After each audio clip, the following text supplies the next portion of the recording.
Mariners spring training on Root Sports is presented by Magic Toyota, right on Highway 99 in Edmonds.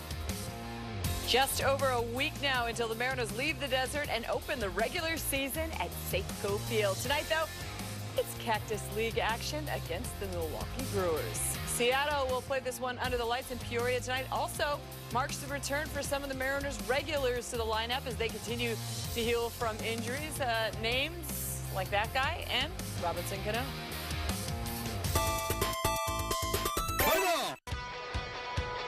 A three-run homer for Robinson Cano. Say goodbye, and this is gone. Robbie Cano smokes a two-run homer.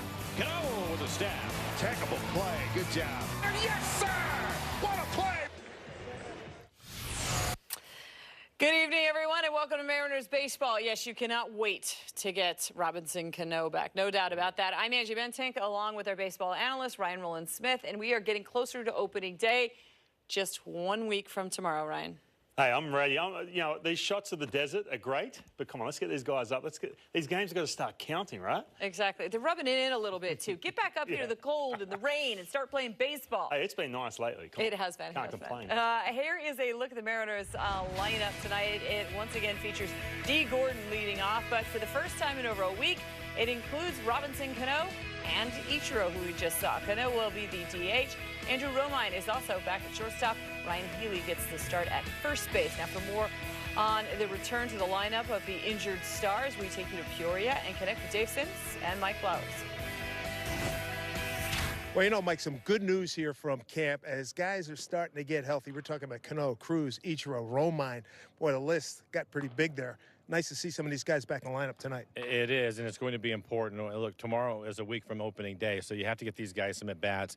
I think it's great. The good news is they're veteran guys, so they know what they're doing. They know what they have to do to be prepared, but you still have to get them in the lineup. So tonight it's nice to have Cano, as you mentioned, Romine trying to battle for that utility job. Ichiro's important, obviously. We've already heard he's going to play a lot at the beginning of the season, and then Nelson Cruz tomorrow. So that's all good signs. Get these guys healthy at the start of the season. They're all taking BP right behind us right now. As we get down to the last 7 days of spring training, man, it went fast. What do you look for?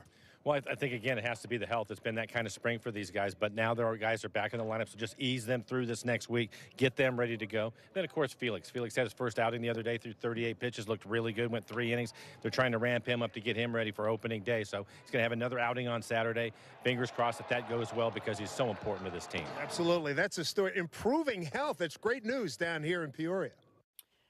That is fantastic news. Guys, thanks. A time for our Lexus pitching matchup featuring Mike Leake for the Mariners. He will be making his 6th start of the spring. So far, he's given up 4 home runs in just over 17 innings of work. They don't like to see that. Milwaukee is going to send lefty Brent Suter to the mound. You know, it's always difficult to predict, Ryan, what the numbers mean for a veteran pitcher in the spring. But how would you rate Mike Leake's performance after 5 turns? Well, first of all, fresh haircut. I love that. Cut that long, moppy hair off. It looks good. Oh, gosh. But look, I loved it. Mike Leake, look, this isn't his first rodeo. This guy's done this a lot. He's had a lot of spring trainings, throwing a ton of strikes all around the strike zone, which is rare at spring training. Usually guys take a couple turns to get settled in. But that affected him last time out against the Texas Rangers. They roughed him up a little bit. Look for him these last couple outings, the last 2 outings of spring as a starting pitcher. You really want to start expanding the zone and see what you got in the tank for those secondary pitches. So you probably see a lot of 2-strike sliders from Mike, but just get him ready to go. He's a huge part of this rotation. And hasn't walked a batter yet? He hasn't walked a batter yet. Which, that is again, insane. Yeah, that's nuts. Yeah, That's absolutely. Right. Hey, so far this spring, Gene, the hitting machine with 14 hits in 13 games, a pretty good ratio for the Mariners shortstop, though he will sit out tonight, resting a sore thumb. Up next, we head to Peoria as we approach first pitch between the Mariners and the Brewers here on Root Sports. Spring training on Root Sports is brought to you by Bill Corum's Puyallup Nissan. Car buying as easy as Sunday morning. And by Safeco Insurance. Find a local agent at safeco.com. Do more. We take a look at how the Brewers are going to play it tonight. Jonathan Villar will lead off. Nick Franklin, a name familiar to Mariner fans, will play third base. They also plan to let pitcher Brent Suter get in some hacks, get ready for the regular season. You often see this with National League teams, even when they're playing in American League Park at the end of spring training. Angie here with Ryan, and by this time next week, the Mariners will be holding a workout at Safeco Field, folks, getting set for opening night on Thursday, March 29th. So as we get into this stretch run here of spring training, what is it, Ryan, that the players are trying to accomplish in this last week? Well, this camp especially, with the way things have been going on with the injuries and everything, just let's get everyone healthy on the 29th of March facing the Cleveland Indians. But this last week, as a starting pitcher for me, I usually have 2 more turns of the rotation. This is where I really want to start ramping it up and getting in game speed. You start to see bullpen guys go back-to-back nights. You see hitters start to get that 3rd and 4th at-bat, start to stretch the legs a little bit and just make sure everyone's healthy and roll into opening day with a full squad. Yeah, although it might be a little different this year, only because you have these guys like Nelson Cruz couldn't be in the lineup tonight because they need to play. They need to DH, meaning either Cano was going to play or Nelson Cruz was going to play because they need to DH. They both can't play in the field right now. It's kind of interesting because instead of ramping it up, it's basically, going slow. All right, so one guy expected to pitch in relief tonight is lefty James Pazos. He had some real bright spots during the season last year. If he's going to take the next step forward, though, what does he have to do, Ryan? Well, let's not forget, 12 months ago, this guy burst onto the scene. He was wasn't even locked up for a spot in that bullpen. All of a sudden, he makes the team. And the question mark for him was his command. Can he command the baseball? We all know about the stuff. He's got that electric fastball and that really good slider. But for me, watching James Pazos, I think for him, taking the next step is that 7th and 8th inning. He has the ability to be that guy. He only had the 1 hiccup last year. But, man, this guy down the stretch last year had some tough, big, high-leverage situations, and he ran with it. And I feel like he's going to be an integral part in this bullpen. Yep, we'll see again how long the starter Mike Leake goes tonight. Let's get you down to the guys that will call it. Dave Sims and Mike Blowers. 6 games to go, 4 broadcasts on Root Sports, starting with this one tonight, guys. We're excited about that as we make our move towards opening night. Thank you, Angie and Ryan. Good evening, everybody. Look at that beautiful sky here in Peoria, Arizona, and a guy, the people's choice, Ichiro, starting the night in left field, coming off missing a few games with a calf injury. It was fun watching him Monday shuttle back and forth between fields 3 and 4 in the San Diego side, getting maximum number of at-bats. So he is ready to go, looking for his first hit of the spring. Here's Mike Leake. And this is a veteran warrior right here. He wants to get deep into games. Don't come get me after 5 innings. I got to go deep. He's a guy that's done big innings in the course of his career. He's got 1,446 innings on his ledger. First pitch in there for a strike to Jonathan Villar, and we're underway. 77 degrees and clear. Michael, good to be back with you here. And after a day off, everybody was off yesterday. And Leake, a quick worker as usual. I think this is going to be a fun outing here for Mr. Leake. Yeah, I think he's going to go 6 innings today. Right around 80 pitches, I think. You look at his overall numbers for the spring. His ERA is right around 5, but the main thing is the innings, 17 innings for him. Well, he has 10 strikeouts, hasn't walked anybody, so his command has been there for him. But this is a pretty good tune-up for him to get ready for the regular season. He's a guy that's been around, as you mentioned, Dave, and he knows what he needs to do to get ready for the season. Probably like most people down here now, you get to that last week or so and you're ready to get out of here and get things started for real. Got knocked around this last time out over in surprise against Texas. 4 innings of 9 hit. 6 runs, all earned, 3 strikeouts as he delivers ball 2.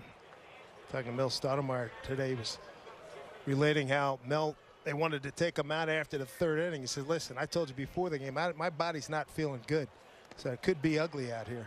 4th inning goes out, and he went 1, 2, 3 and retired the side.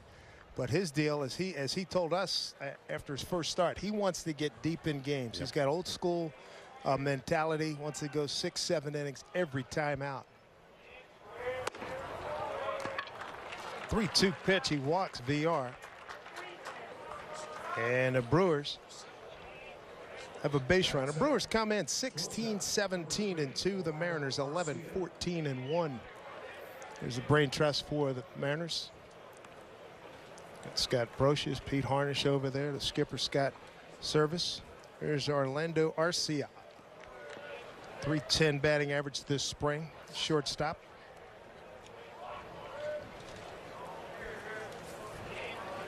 This young man had hit 277 last year.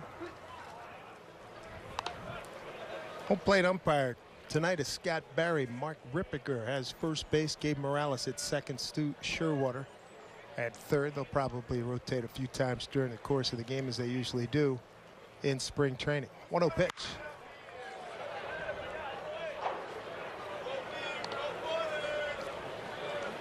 Getting closer. Gotta love it. Don't forget, get your tickets for opening night for next Thursday with the Cleveland Indians in town.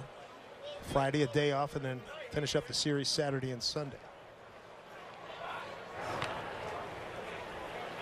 Mariners on the infield from third to first. Seager, Romine, Beckham, and Healy, with Ichiro, Gordon, and Haniger in the outfield. Zunino behind the plate. Sixth start for Mr. Leak, down low. 2-1. Mike added to the acquired by the Mariners for the September run. He went 3-1 with a 2.53 ERA in 5 games. 27 Ks, only walked 2. Well, as you mentioned, he pitched well last year, but the biggest part of the deal was to have him for this year. Ground ball, Romine. Beckham for 1, over to Healy, double play. That's something you'll see a lot of with him on the mound. A lot of times he will pitch to contact, and a couple of guys trying to make this ball club. You can see Romine at shortstop today, and then Beckham. He's done that a lot. Formerly with the Chicago White Sox as a starter at second base. Good to have Andrew Romine back. Shoulder injury last week in Colorado. Was at third base. The runner was going to third, and he tried to get the out, which he did, but slight separation in the shoulder. And a lot of guys have those shoulders pop in and out, as we look at Hernan Perez, the left fielder. Missed a few games. Great to have him back. All 3 guys vying for the utility spot have played well. Motter, Beckham, and Romine. Right field. Haniger to his left makes the play, and the double play. Good friend to Mike Leake. When we come back, D. Gordon, who was 10th in hitting in the National League last year, he's going to lead things off for the Mariners. Out on the berm here at Peoria. Good crowd on hand here for a Wednesday night. Is Robbie Cano excited to be back in the lineup. Calf issues, and had him on the shelf. He's been working like crazy recovering. But he's in the water treatment in the pool the last couple days. Brett Suter, first pitch. D. Gordon, a bunt. Attempt goes foul. Strike 1. D having a good spring, hitting .326 overall. He's really played well in center field. So Ichiro and Cano, they were teammates with the Yankees back in 2012. It's good to have them both back in the lineup. Here. Breaking ball, foul tip. Glove Bethencourt. Christian Bethencourt doing the catching. Suter, quick worker, 0-2. Yeah, quick dispatch of D. Gordon, 1 away. Batting center for Seattle, shortstop, number 7, Andrew Romine. Gordon not pleased. The ball got on him kind of quickly. He was like, what was that? Looking at the scoreboard for the velocity. Yeah, right. There's Andrew Romine, real quick. I thought Leake was quick. This kid's very quick work. Checked down at first, didn't go. This is Andrew Romine hitting a .281 on the spring. Homer, 6 runs batted in. He's got a double as well. Heading the count 2-0. Look out. Well, we've talked about it a lot. There's not much competition in camp. But there is for that utility role. They've mentioned the guys that are vying for the job. Romine and Beckham both in the game tonight. Taylor Motter also has played well this spring. And that is a good fastball. There's some late life to it. Gonna look for guys maybe step out on this guy a little bit. He is working at his pace. 2-2. Swing and a miss. Struck him out. And some late swings on his fastball again. Must be hiding it really well. We'll take a look at it. Right over the top. That's a late swing. Suter, a 31st round pick back in 2012 out of Harvard. Here's Robbie Cano. 2 for 8 minor league game yesterday. I said, how'd it go? He said, I got 5 hits. I said, officially, they tell me it was 2. They said, well, I could run a little bit, a couple of them, you know, come on. But he was very pleased with his output. On the spring, he's hitting .350 with a home run, 3 runs batted in. And Robbie, the DH tonight, not worried about his ability to play second base. And I think when you look at some of the players, and Cruz obviously another one, you'd like for these guys to at least start the season healthy, because they're going to be in the lineup just about every single day. So that's the most important thing. It's nice to have the day off yesterday that Dave was talking about. Shortstop in the third baseman exchange. Little shift here. 1-1 to Robbie Cano. Suter out of Moeller High School in Cincinnati. Ken Griffey Jr.'s alma mater. That is a foul ball.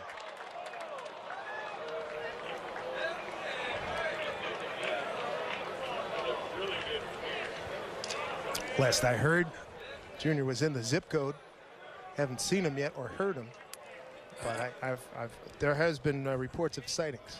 I heard him today, and I could hear him all the way down the hallway. And by the time I got around the corner, it was a brief sighting, and he was gone. But he's here in camp, and sounded like he was having some fun. Goes hand in hand with him. 1-2 pitch down low, 2-2. Nelson Cruz will be back in action, be in the starting lineup tomorrow night. He's looking forward to that. Darn sure looking forward to seeing him too. So Suter, 6'5", $195. Last year, 22 games, 14 starts. He went 3-2 with a 3.42 ERA. And he strikes out the side. What a start to this ball game. To the second inning we go here in Peoria. Glad you're with us here on Root Sports. This on for size 6 inches of snow. Watch it disappear in 4 to 5 hours. I'd like to send this up to our friends in the northeast part of the country, going through yet another cyclone bomb nor'easter. A lot of snow up that way. This is northern Arizona. Say goodbye to the snow. Here we go, second inning. Jesus Aguilar, first baseman, leads off for the Brewers. Brewers last year 86-76, second to the Cubs. The NL Central, they finished 6 games behind. They've added some personnel. Lorenzo Cain, Christian Yelich. Go with some guys who can bang the ball around. They're not here tonight. Eric Thames, who used to be with the Mariners, 31 home runs. Travis Shaw, 31 homers. Ryan Braun hit 17. Domingo Santana hit 30. Mike Leake getting his work in. Another thing that Mel was talking about, Leake brought over a terrific mindset after being St. Louis and Cincinnati, Arizona organizations. They try to, now when guys, the starters, are having their bullpen sessions, they like to have all the guys, at least 1 or 2, watch and learn. He said he got that from Dave Duncan, who was the pitching consultant in Arizona, as Haniger puts this away.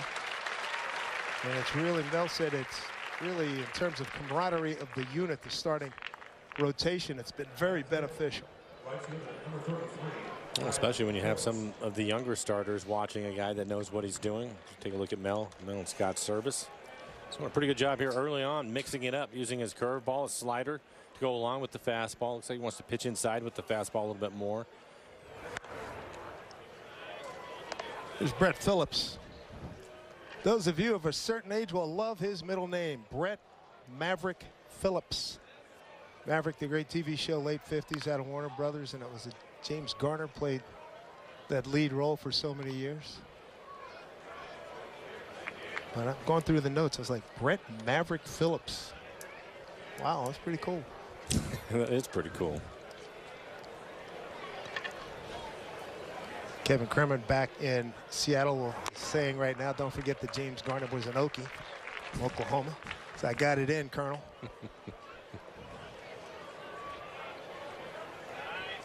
Phillips at 119, homer, and 4 runs batted in. Strike 3 call. First strikeout for Leake, 2 down. Well, it's a good fastball again with the off-speed pitches he's throwing. He kind of freezes him. You can see Mike, the high target, belt high. A little bit of run to that fastball. Looks like a good 2-seamer. Comes back and catches the inside corner. Freezes him. Good pitch. Quick 2 outs. Here's Nick Franklin, one-time Mariner.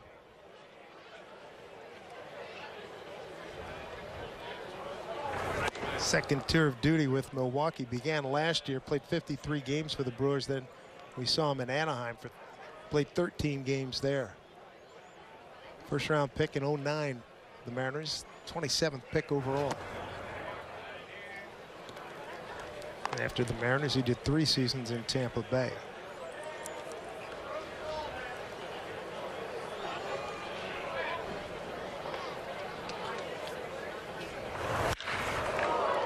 Well positioned is Romine.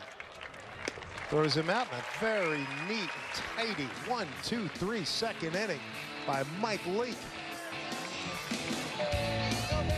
Night for baseball here in Peoria. Glad you're with us here on Root Sports. Joining us right now, the Mariners' new assistant pitching coach, Jim Brower, joins us. JB, good to have you with us. How you doing? Hey, thanks for having me. Give us your thoughts on what you've seen to this point joining this organization with this pitching staff. Well, they're looking to find any advantage they can. I mean, everybody here is, pulling the same side of what can we do to make these guys better. It's been a good conversation with Mel, Brian. It's kind of a group effort. So right now it's been great. For the fans that are going to see a lot more of you, can you just explain what your role is to this team and the things that maybe Scott's looking for from you? Sure. I mean, as an assistant coach, I'm supporting the pitching, obviously, but it's more game planning, trying to get it as personal as possible, make it more individual for the player, for the pitcher, a little more of a player lens with the information that's given from the front office, coming down through me, and then give it to the players. And hopefully, with the way I can connect with them, it will be a way to get another layer of buy-in, I guess. Right. You had a nice career, 33 and 32 with Cleveland, Cincy, San Francisco, Atlanta, Baltimore, San Diego, and the Yankees. That's a mouthful. You got a good travel log, man. I hear you. Yeah, it was good stuff. Hey, man, what's the biggest thing that you've taken from your playing days, what you've seen over the years, that you bring now as a coach? Hey, being a journeyman is kind of overrated as a player. I wish I was a little bit better to stay in one spot, but as a coach, I mean, it's really cool to be able to get those kind of experiences, and all the different pitching coaches and the players you're around, different countries. It's just really a way to connect with these guys, and they can see that you've kind of been there, done that, and this is just an extension of that, of all the experiences I can kind of share with these guys. What is one of the things that impressed you the most about this camp this year? I mean, the way the players are all willing to do whatever it takes. I'll sit on the backfield and work on, pickoff moves, or sitting in having chalk talks on different topics. I mean, these guys are all in, and they're taking as much information as possible, and they're willing to work on it. I would imagine, listening to you talk about everything and explain your job, it's really important for you to really get to know each individual guy, because they all go about their business a little bit different when you talk about veteran guys to the younger pitchers. It is, and so what I'm trying to bring is that there is numbers that are, whether it's TrackMan data, analytics is kind of a term we use more like information. It's just another tool. So I'm trying to take this tool and make it as individual to the players as possible. So up to this point, all these numbers have been more about evaluation, and I think players are a little standoffish because of that. But with what I've done with the Royals as a coach and a pitching coordinator with the Cubs, I'm taking that information and making it personal. And that is about developing, not just about evaluating. So, and I think they're going to dig in on it. Just take some time. It sounds like you're so comfortable with it that maybe back in the day when you were playing, you would have liked to have had that kind of information. And I'm glad you hit on that, because that's exactly why I started 5 years ago looking at numbers as, is there something in there that can help these guys get to the next level?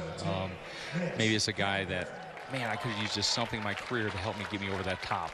And I didn't get it as a player, but hopefully as a coach, I can give it to some of these guys. You're finding that this generation's pretty accepting? They are. But you got to be able to back it up. I mean, you could throw out the numbers, but they want to have, the trusting the coach. When I came up, the coach said to do something, you just do it. Now, yeah, you can tell them to do something and ask why, which is great, but you have to have a good why. And these numbers sometimes help support that why. And again, they're like, oh, okay, and then they can keep following, so I don't just drop the ball on them and say, do this, and it works. I mean, we'll follow up and say, hey, yes or no. Let's have some real conversation with it. And, I think they're really digging in on it. It sounds like this is something that could really evolve over the course of the season and time. I mean, it's been a really relatively short period of time here in camp, just the 4 weeks so far. It does take time. I mean, it is relationship still. I mean, numbers are very cold. but it is still a personal game, and that's how I'm treating it. You know, these guys are going to come to me and ask, hey, what do you see in the games?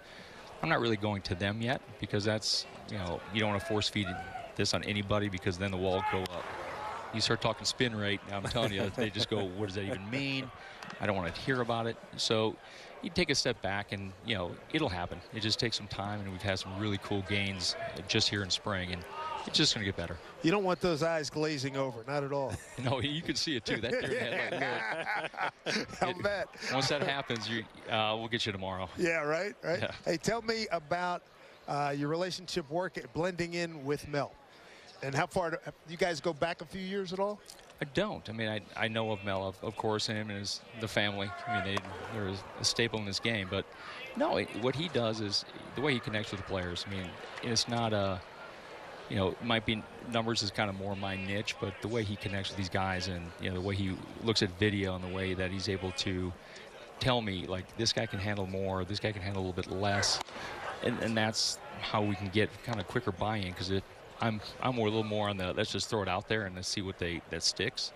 That's not always the best way to go about it. And so Mel and I are working on finding better individual plans for these guys. That's an interesting thing, because it seems to me, listening to you talk about that in the relationship with you and Mel, that maybe you have some information, and you kind of, maybe with some of the guys, and it sounds like you want to be pretty direct with it, but there's some other guys that maybe you can get that information in a different way through Mel to them, to have them buy in.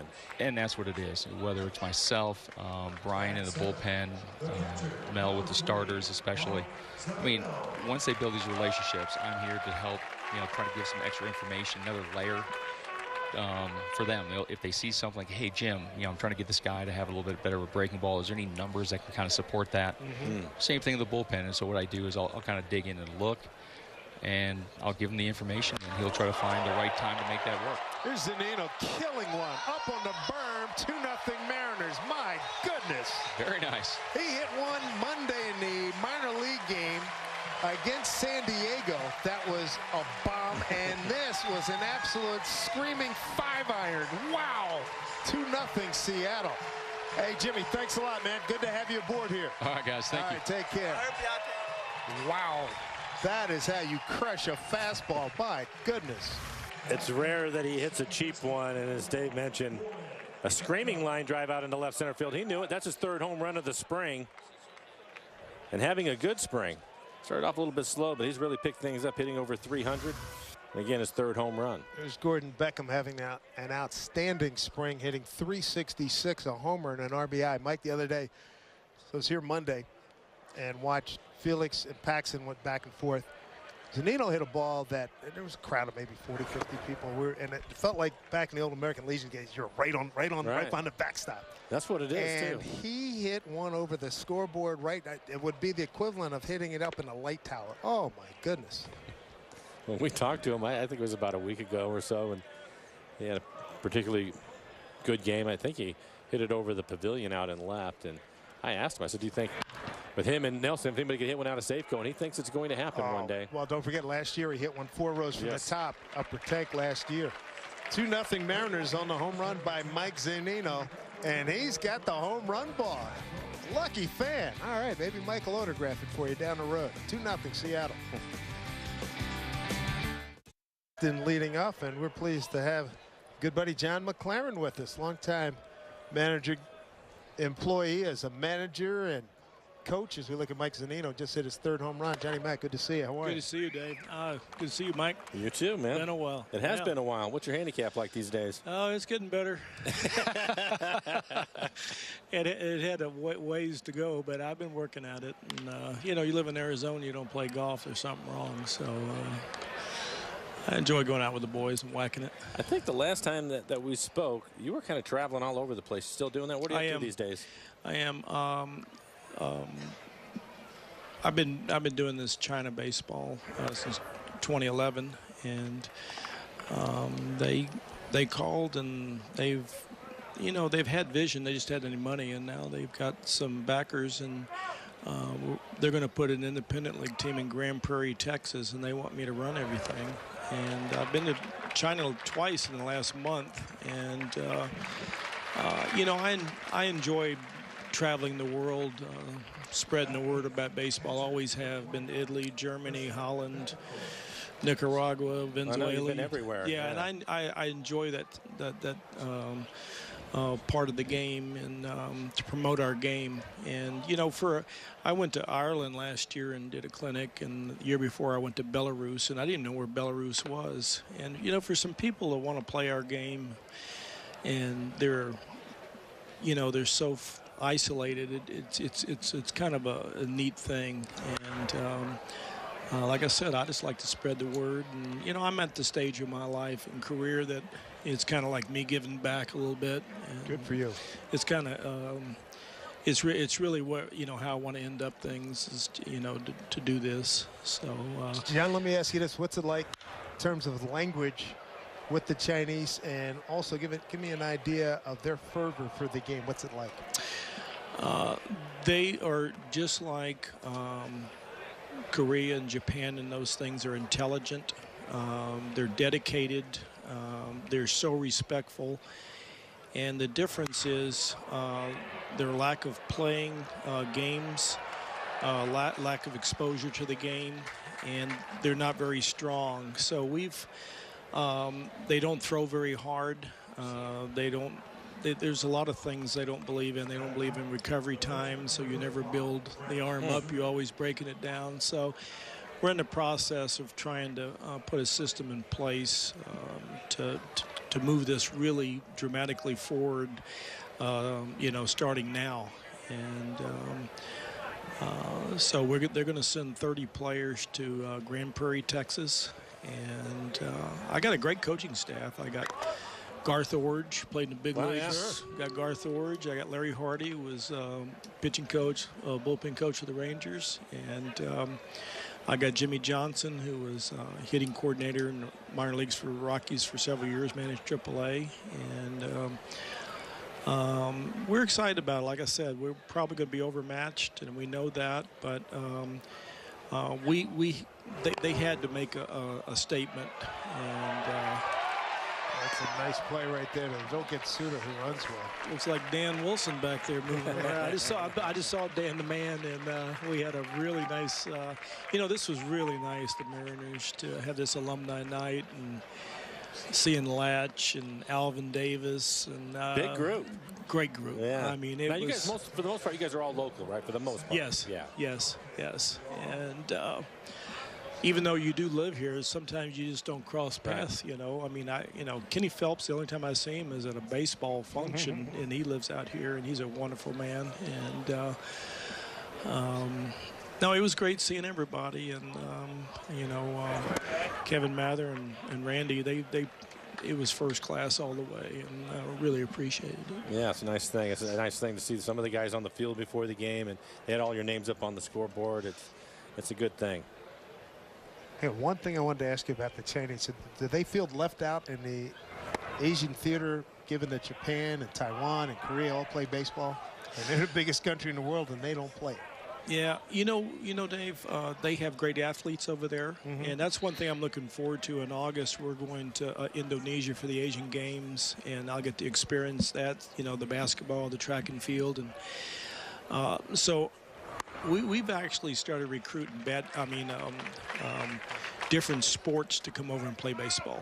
And like I said, they've got terrific bodies over there. Basketball, when I went to Beijing, I saw the Beijing Ducks play twice, and it's a good brand of basketball. I mean, it was impressive. And so the one thing that Major League Baseball has done is they're starting to show games over there, and that's the big, you know, one of the big obstacles they've had is there's no exposure. Right. I mean, if you go to Japan, which I've been several times, and you go to Korea, and you go to Taiwan, and there's always games on TV. You know, Ichiro and all these guys, and they're always on TV, but there's never any games in China. So a young kid doesn't have that first impression and, you know, get the bug to play baseball because they never see it. So now they can start seeing it. And the flip side of that, basketball's on all the time over there. Oh, yeah. Oh, I watched it a lot because I couldn't sleep, so I'm surfing through all these channels. I said, give me some Chinese basketball. That's good. So,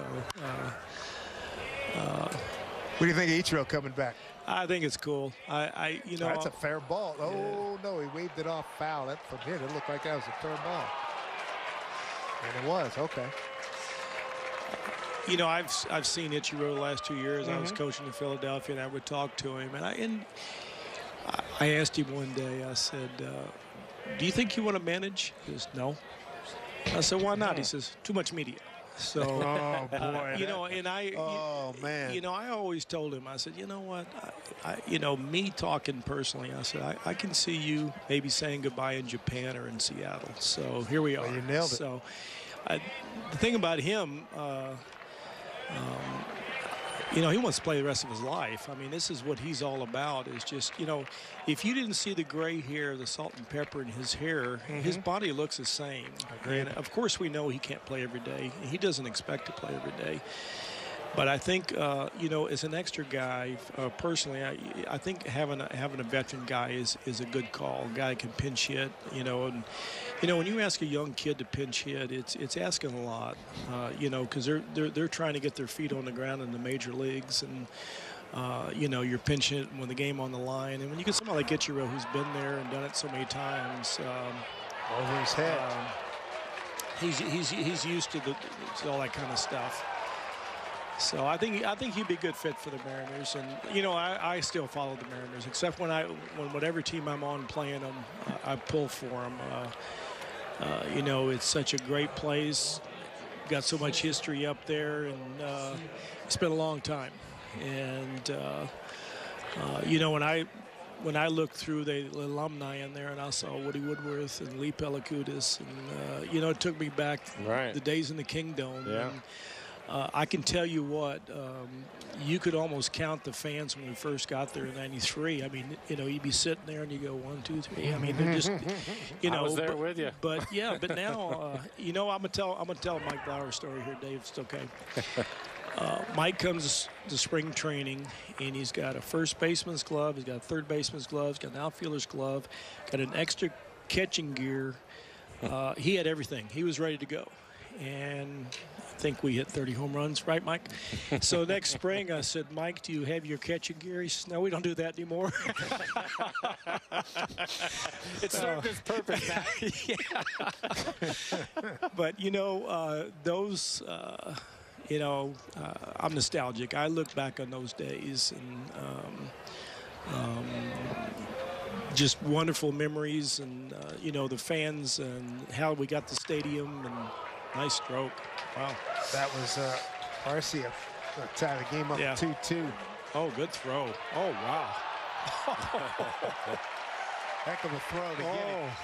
John, pleasure as always. Good seeing you, Dave. Thanks. Good luck to you guys. Thanks, Mike. Yeah, you bet, Great buddy. seeing you guys. We got a 2-2 ball game here in Peoria. Okay, at some of the Arizona desert down here as we welcome you back to Mariner Baseball. Hey, Mariner fans, come together to welcome back baseball on Thursday, March 29th. Opening night at Safeco Field, and all fans in attendance will get a 2018 magnetic schedule courtesy of Safeco Insurance as the Mariners host the Indians. 7:10 first pitch. For tickets, visit mariners.com. Ichiro looking for his first hit of the spring. Monday in minor league games, and slapped a couple of hits to left field. One on field, one that I saw on field 3, another one I saw on field 4.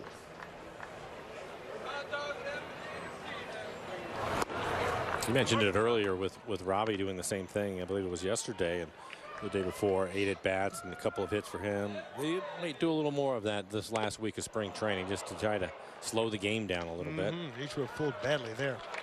Tell you what, you mentioned it earlier.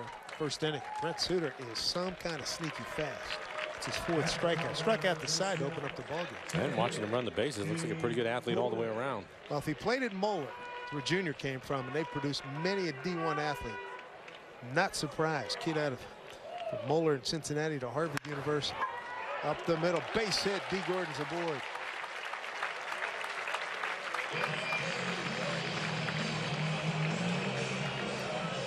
He took a quick gander after that first strikeout, looking up the board like, what was the MPH on that thing? Well, he wasn't going to wait around. Gets a breaking ball, stays on it.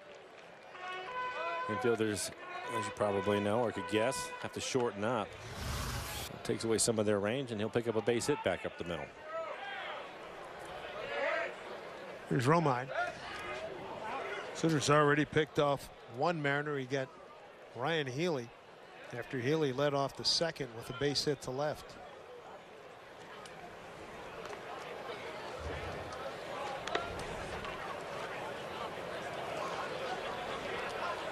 Romine batting in the 2 spot. Robbie Cano's on deck.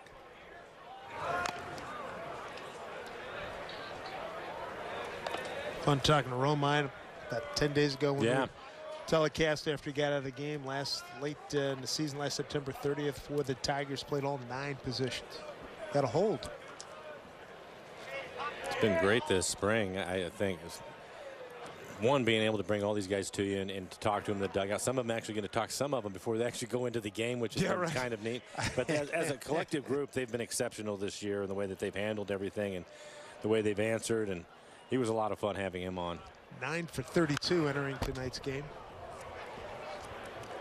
0-2 here. Got a couple stolen bases, 2 for 2. Started tonight a .281 hitter.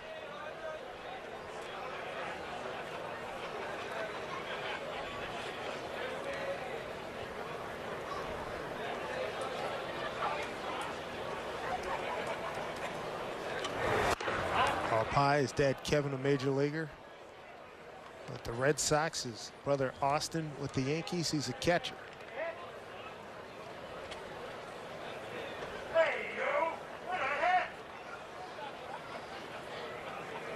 Andrew out of Winter Haven, Florida, originally drafted by the Yankees, and that's his second swing, the same kind of swing Ichiro had. Really getting fooled in that high heater. 5 strikeouts, 2 down here in the 3rd. We talked about at the start of the game, he has a good fastball, late life to it.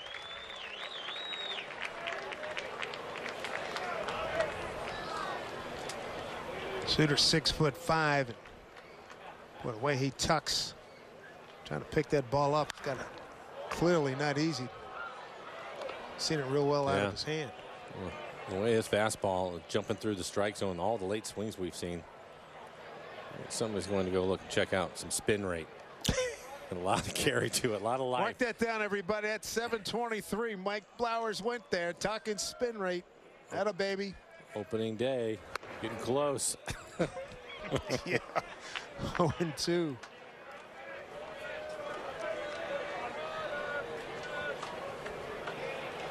It's fun talking to Jim Brower about that stuff.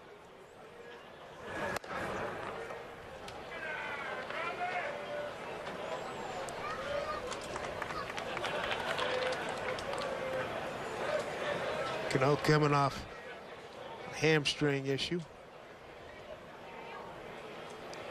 Hit .280 last year, 23 homers, 97 runs batted in. 2-2 with 2 out.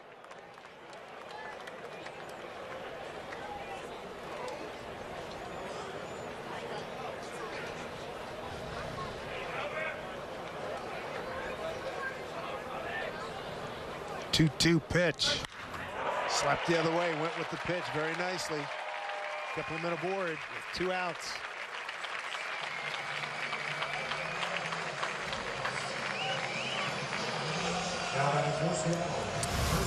And you will see this a lot this year, trying to pitch him away, probably just off the outside corner, but it's elevated, and that's something that Robbie does as well as anybody. He will use the entire field. Again, the DH tonight trying to take care of that leg. It didn't take him long to hit a line drive. Nope. There's Ryan Healy.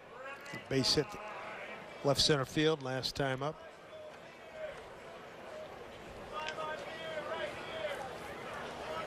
Three homers, 6 doubles as an Athletic last year against the Mariners. Hit 25 home runs.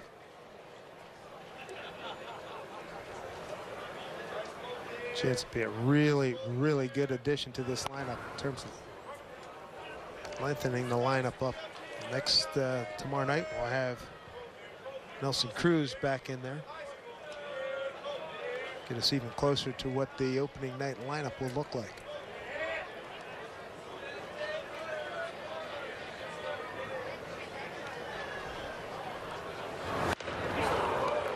And high heater, 0-2.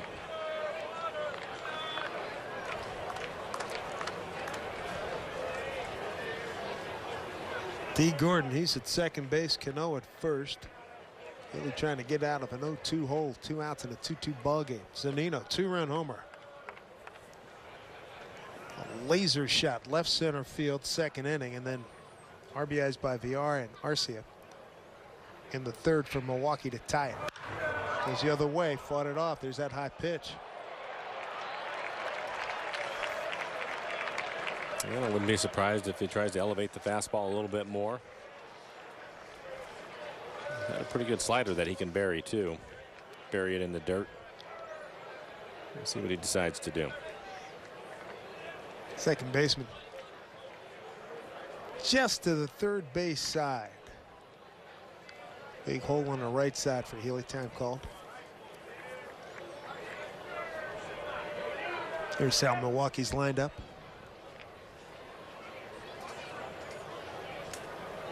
Oh, 2 pitch. Yep. Way upstairs. They will keep climbing the ladder on you. So you can lay off of a pitch, and Ryan was able to do that.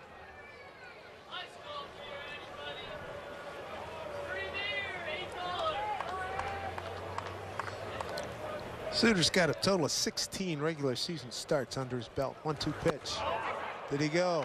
He did. First base umpire gave Morales. Healy and the Mariners are gone. They strand 2. We go to the 4th inning in a 2-2 game.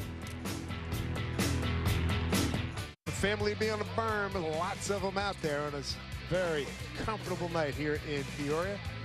Welcome you back to Mariner baseball. 2-2 ball game, top of the 4th. Tuffy Goswitch joins us right now. Mariner catcher. Tuffy, what's going on, man? Not much. How you guys doing? Doing well, thank you. How's camp been going for you so far? I can't complain, you know. I'm just getting in there whenever I can and trying to do my job behind the plate and work with these pitchers. One of the things that's amazing to me, Tuffy, is you get to camp and there are so many pitchers. And talking to Scott Serviceau, it was probably 3 or 4 days ago, and talking about you guys as a catching group, and he singled you out and was talking about how much you know of a lot of these guys, but you still have to go through camp and see guys you probably never have seen before. Can you just talk to the fans and tell them how difficult that part of it is?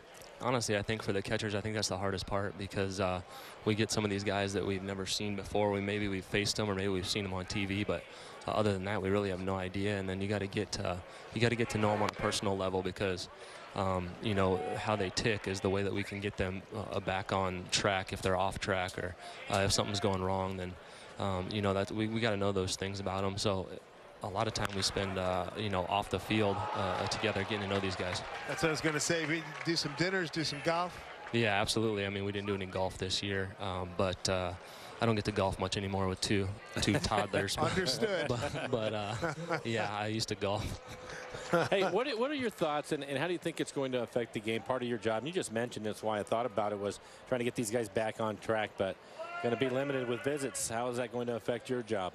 Yeah, I mean, it's definitely going to make us think about it, I think, later in the game.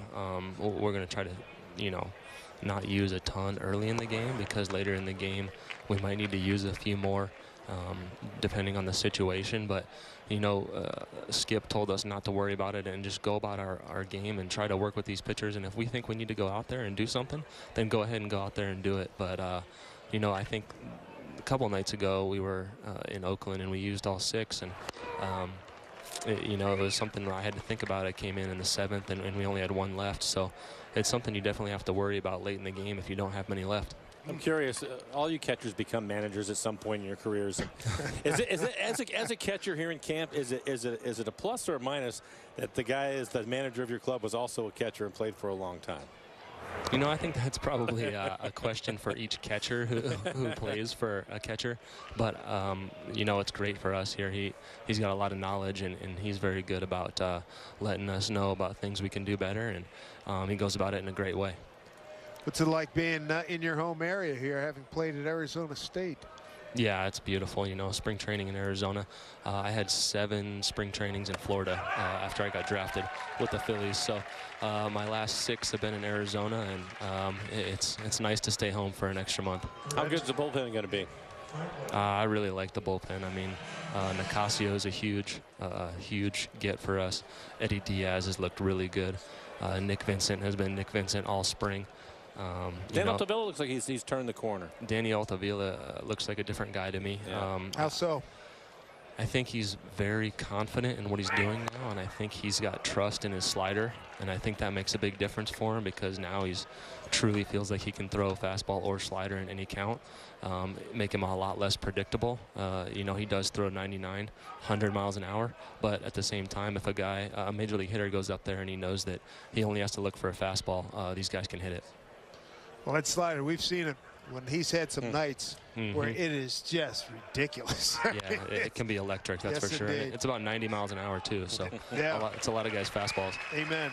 Hey, Tubby, thanks for your time, man. Appreciate it. Thanks for having us, guys. All right, you bet. Take care. Bye. Brewers strand a runner. We go to the home fourth, tied at 2. Was it just northwest of Peoria, Arizona? It's Saturday, March 31st. It marks the return of Robinson Cano Bobblehead Day, presented by Roots Sports. Free to the first 20,000 fans. Plus, hidden in 10 of the bobblehead boxes are golden tickets. They're good for complimentary round-trip airfare for 2 on Alaska Airlines. So log on to Mariners.com for your tickets. There's Seager, rockets one. High, deep, right center field. And it's run down out there by Keon Broxton, one of the better center fielders in the National League.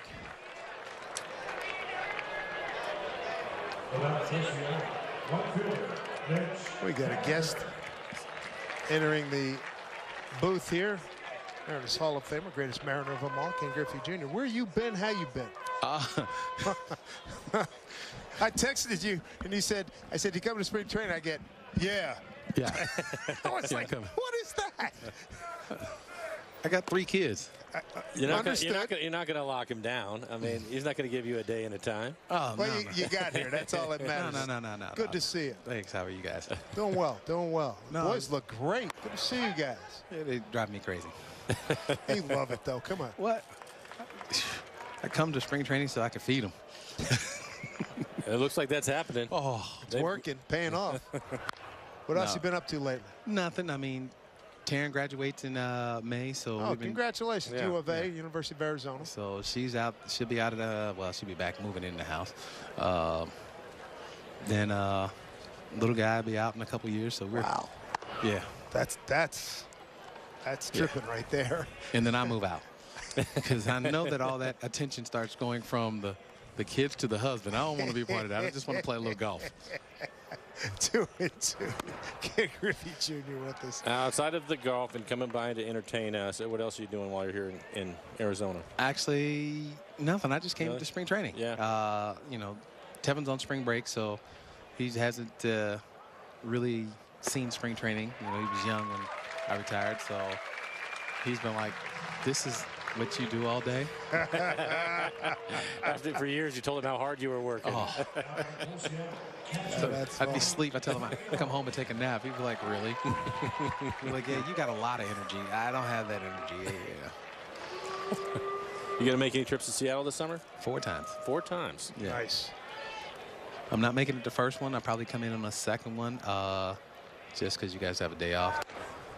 I don't know how hectic spring, you know, the first series. Yeah. You know, a lot Good point. So I'll visit the guys on the second trip in and see them in we'll a couple times on the road. Look for you in the Oakland series mid-April. There you go. Yeah. Did you see Zunino's home run? No, I was coming in. So I didn't get a chance to see that one. Smoked it. Line drive like he used to hit. I hit pop-ups. Yeah, right. 630 of them. They just carry. They hit line drives. They carry. All right. Who have you seen on your? I know you have all of a lot of my idols on speed dial. Who have you talked to lately? Other Hall of Famers. Well, I called Willie a couple weeks ago. He was getting a haircut. So I was. Did he wear you out? No, I was checking in on him, seeing how he's doing. Heard he was under the weather, so I figured I'd give him a call. And hope to see him when we're down there. San Francisco open their home open. Yeah, so I said, "Hey man, how you feeling?" He goes, "Junior, I'm gonna call you back. I'm getting a haircut." I'm like, all right. He calls me back. How you doing? I was like, no. I'm asking you how you doing. He's like, I'm all right. Eyesight's going a little bit, but other than that, I still think I can hit. Wow, he's 86 years old. God bless him. You talked to Mr. Aaron. No, the last time I talked to him was at the Hall of Fame. Okay. And I know there's an event that he hosts. I want to say in June that I got an invitation for. So I think it's I'll go up and see him then. I may have asked you this before, but I got to ask you again. Zunino, it's another deep drive, way back, right center field, up on the berm, a 2-run homer, Mike Zunino. It's 4-2 Mariners, his second 2-run shot tonight.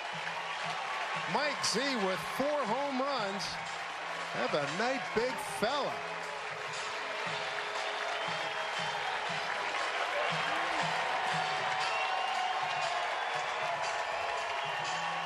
That is serious strength. Berm to berm, left center, right center. Yeah, we talked a lot about him changing his stance and where his hands are and all those different things. But last year he talked a lot about thinking more right center, and it's paying off for him. And that's exactly where that lands, right up on the berm.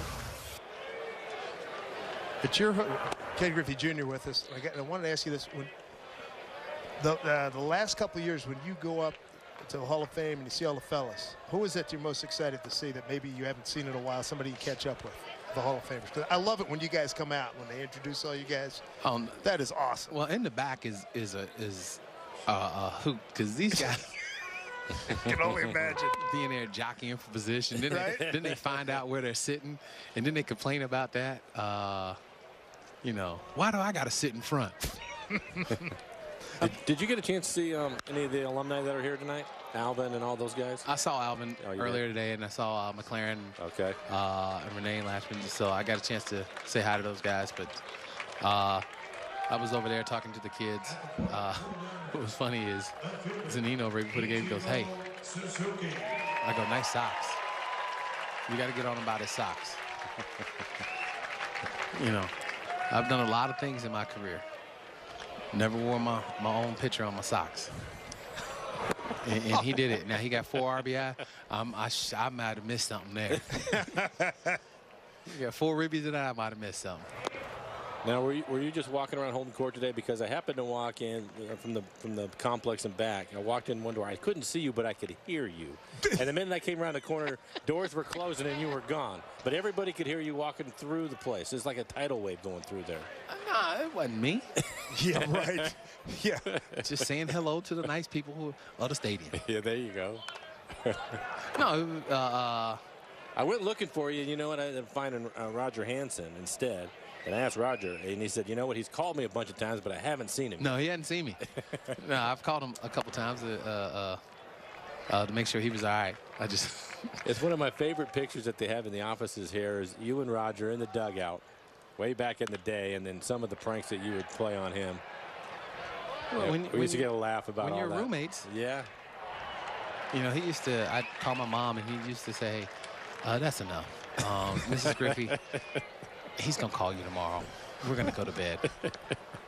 It's like, that's my mom. And my mom loves him for some strange reason. How's Roger doing? I'm like, I don't know. I don't like Roger. Ichiro strikes out. Junior, good to see you, man. Thanks for stopping by, man. All the best. Thank you. Ken Griffey Jr. joining us here. Mike Zunino, big night, two-run homers.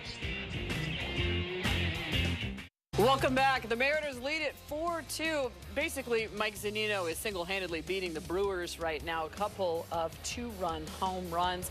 But we want to talk about his battery mate right now, Mike Leake, out on the mound. We wondered how this start was going to go because time is winding down here in spring training. His numbers have not been fantastic.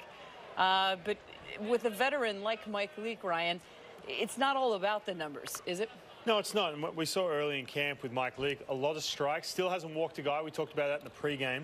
But you're watching that sinker right now. There's been times in this game where it's going side to side, not up and down. And that's something that's going to change. You see another one right there. That pitch stays up on that same plane. This is something when you go north and you get out of the desert, that pitch is going to start having that sink. But you're seeing a few more breaking balls and expanding the zone. A couple of big strikeouts with that breaking ball. So you're going to see that these last couple starts.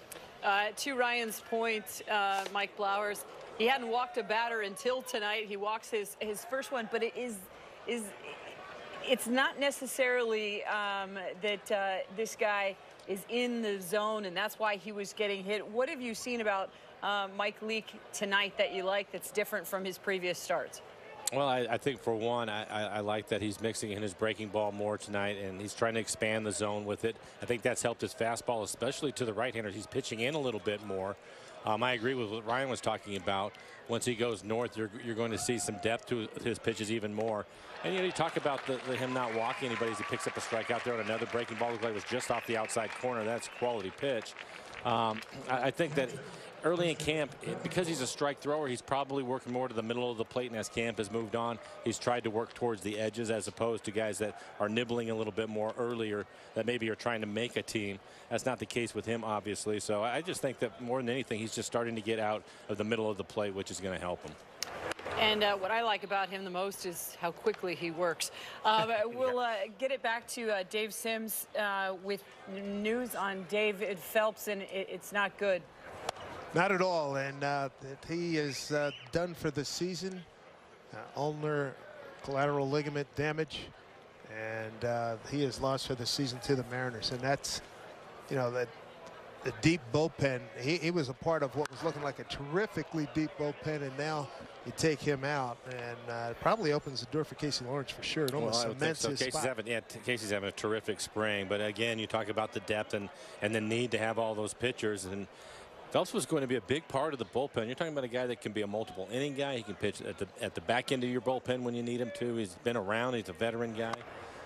That one's going to be a tough one. So the good news is Casey Lawrence has thrown the ball well, and they have a number of other guys too that are going to be there. But they were really counting on him to be a big part of the pen, which is really going to be a strength to this club. Swing and that's 3-2. Christian Bethencourt, the catcher. Mike Leake, 4 strikeouts, 1 walk. Giving up 2 runs on 4 hits. 3-2 pitch here. Through the hole, base hit. Second hit tonight for Bethencourt. 1 out, 1 on. Take advantage of the Safeco Field Suite Special. It's going on right now. When you pay in full for 2 or more suites by March 30th, you're going to get a free private suite for select games. Your clients will enjoy a great space to catch the game, and you'll enjoy great savings. For more info, log on to mariners.com/premium. Here's a pitcher, Brett Suter.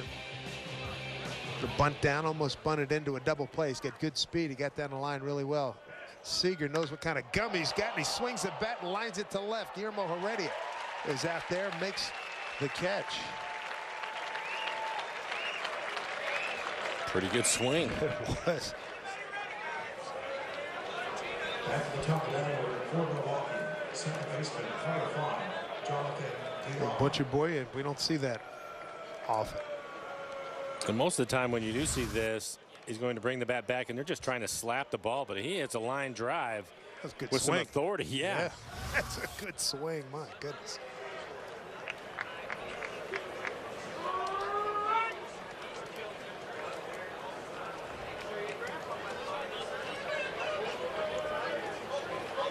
Top of the order, Jonathan VR. Walk, RBI double. We saw a lot of VR during his years, 13, 14, and 15, part-time player down in Houston.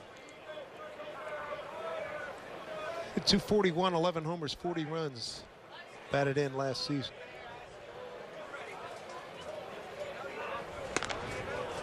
Not much of a lead by the catcher, Bethencourt. 2 out, 1 on. Mike Zunino's hit 2 two-run homers. 1 in the second to left center, 1 in the fourth to right center.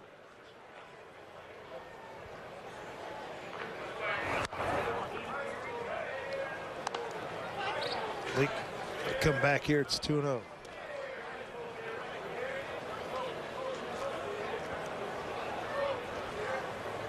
Boy, Mariners used 40 pitchers last year, 41 when you count Carlos Ruiz. What a relief.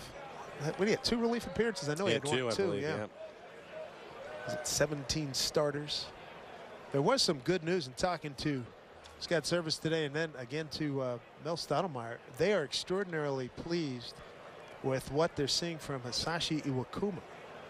Scott even on Monday and reiterated today that late May, early June could be a target area. That one stung deep to the gap. Long run D. Gordon, not going to get it. In full flight is Bethencourt. He's coming around third. He's going to score. That's a 4-3 ball game on an RBI double by Jonathan VR. his second hit tonight, his second RBI.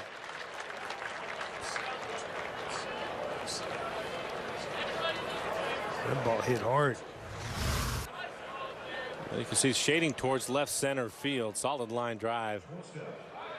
It's just short of the warning track. Talking to Mel today about Iwakuma, said pain-free. He's got back to his normal slot. Ball's coming out of his hand really well. And he is way ahead of where they thought he would be here on, what, March 21. So you're talking May, early June. That's pretty good. Hop over to Beckham. It was Beckham. Gets the final out. A run scored by the Brewers to make it a 4-3 game.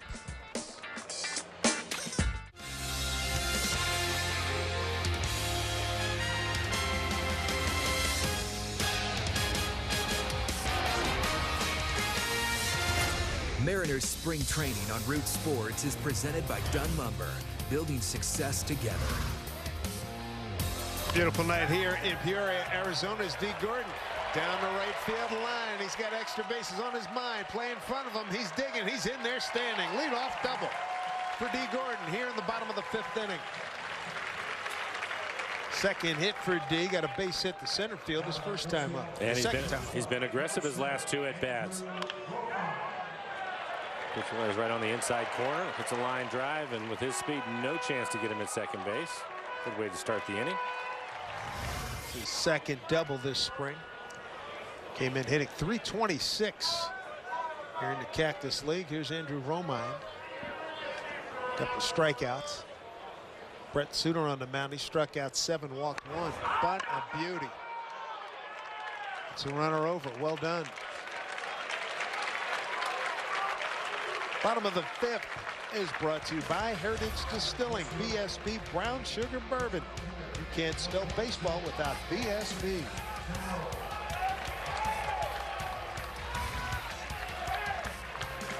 A sacrifice 1-3 by Romine. A job well done for Romine. Talked about it with him. He's been around and he understands with Gordon being the runner at second base, you don't have to try to put it on the line. Just get it fair and move the runner along, and that's exactly what he did. And now the infield's in for Robbie. Robbie slapped one to left field. Last time up, he's 1 for 2.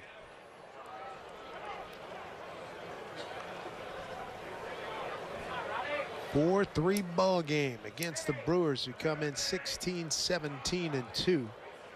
Mariners 11-14-1.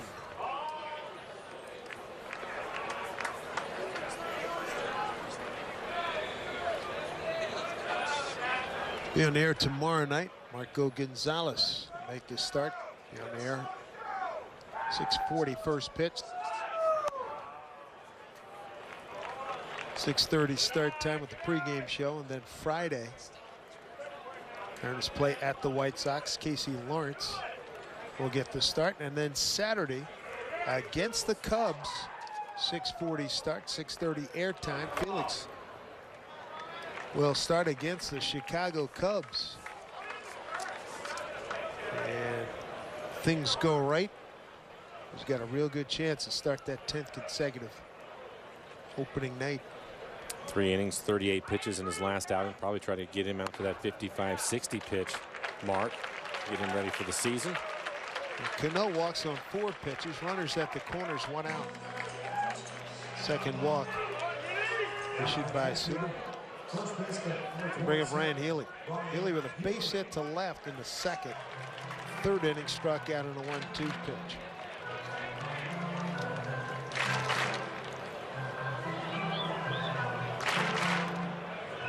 Ryan Healy, hope to have him join us after he comes out of the game, but thrilled to be back in action. He'd been taking BP, started late last week, and here he is. He's played some games now. Good to see him swinging the bat.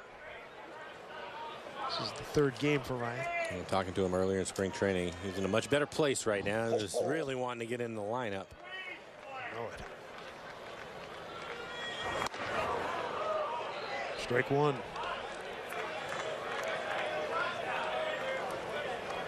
Mariners got on the board first, 2nd inning. Mike Zunino, 2 out, a man aboard, hit a home run left center field. See Milwaukee push to the middle of the infield back for the double play. Fly ball left field. Gordon's going to tag. And he'll score. And the Mariners have a 5-3 lead. RBI on the shot fly by Ryan Healy. Nicely done.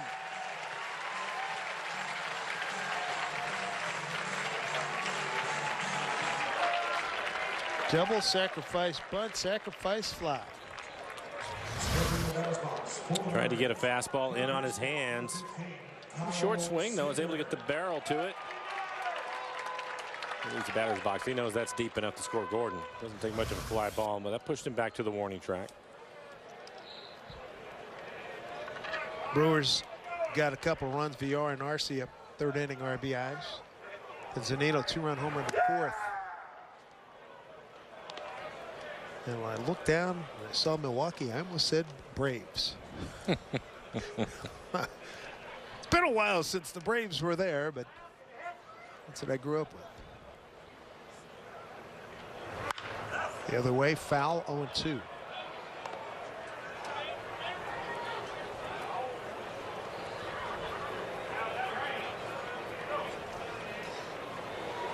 John McLaren has joined us. Jim Brower's joined us. We've had Tuffy Goswitch. Junior. And Junior. A cavalcade of stars.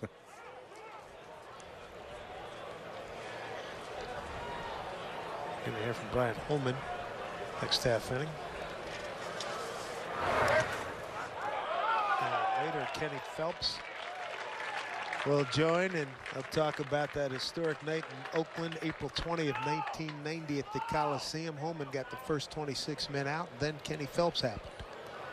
I believe he was a pinch hitter. He was, from Mike Gallego.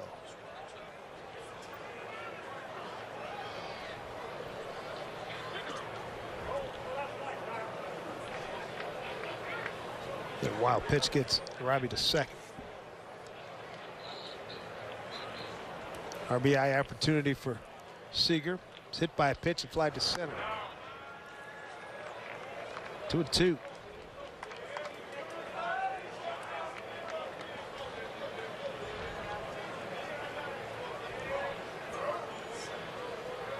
Shift is on for Kyle, second baseman at short right field. 2-2 pitch. Count runs full.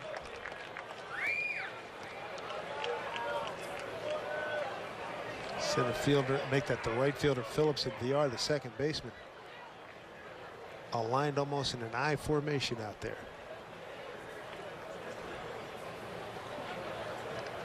The 3-2 pitch. Took a little bit off, hit hard. Phillips will not get it. Cano will trot around, he'll score. RBI Kyle Seager and a 6-3 Mariner lead. Siegs his fourth RBI this spring. Did a nice job getting to a deep count. And 3-2, you might expect a fastball, but that's a breaking ball. He leaves it in the middle of the plate. Kyle gets just enough of it towards the end of the bat. Soft line drive into right, but he'll pick up an RBI.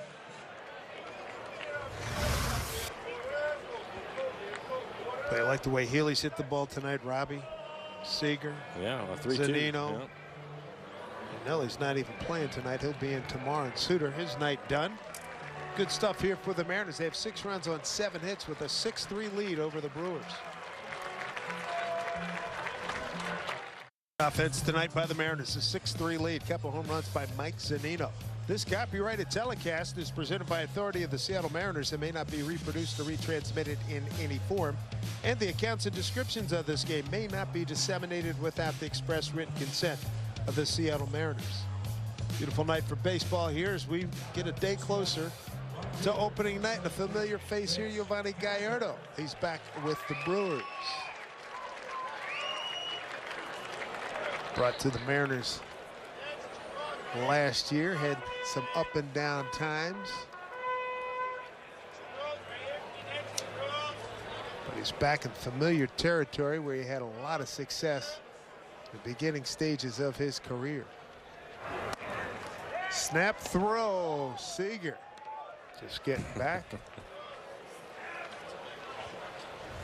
Val likes to be aggressive on the bases. Pretty big lead. Bethencourt has a great throwing arm. Unfortunately, that was in the dirt. Helped Kyle out a little bit. Gallardo spent 8 years with Milwaukee. 89 and 64, 3.69 ERA.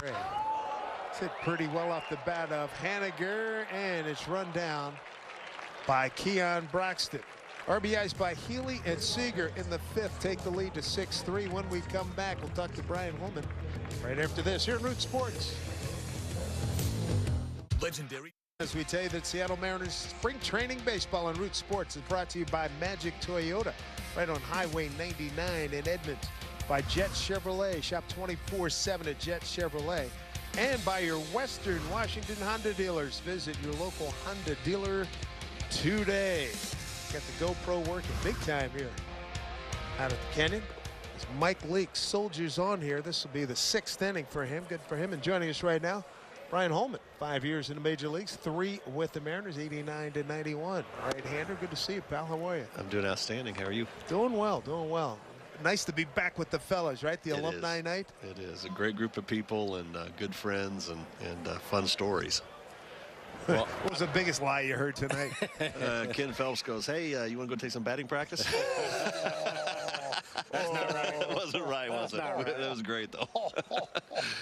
That was tremendous. We were talking earlier in the game about Mike Leake, and I don't know how much you've seen or know about him, Brian, but it seems to me watching him go about his business, he's very familiar with watching you and the way he moves the ball around, changing speeds and all those things that you have to do. Works quickly. He's competitive. Yeah. Yeah, wants the ball and attacks his zone and trusts his stuff. And hit the left field. Kirk Neuenhuis in at left field will track it down. What are you up to these days? So, living in Texas, working in an academy called Texas Edge Baseball, and a great group of people, and doing lessons and coaching 13-year-olds. I hate 13-year-olds, but they're but, you know, it's a great time to mold and develop them and shape them, so it's fun. And then running part of the academy, so having a great time and staying baseball. We were talking earlier with all the numbers and analytics that are in the game today. Do you guys use any of that stuff with kids that are that young, and especially when you've had them for a while, or does it stick to the basics with them? No, I'll stick to the basics. I think the hardest thing is to try to teach them not to fear failure, go out and play hard, and you know, you're going to fail, but anymore they just struggle with trying to be they don't like to fail, and they don't like to fail a lot. Obviously nobody does, but in this game there's so much failure. To try to teach them to move on is hard.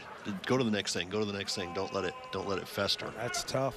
Very tough, and especially when you're 13 and you don't know whether you should cry or get mad, or you can't see past Friday night most of the time, so trying to get them to see a big picture is tough. Well, since you're in the middle of teaching and you see everything that's going on, what's your explanation for the velocity in the game today? There's so many guys that throw so hard, and we see it night after night. Bullpens now, it used to be they were lucky to have one guy to throw 95 plus. Now they have 2 or 3. Starters now are doing the same thing.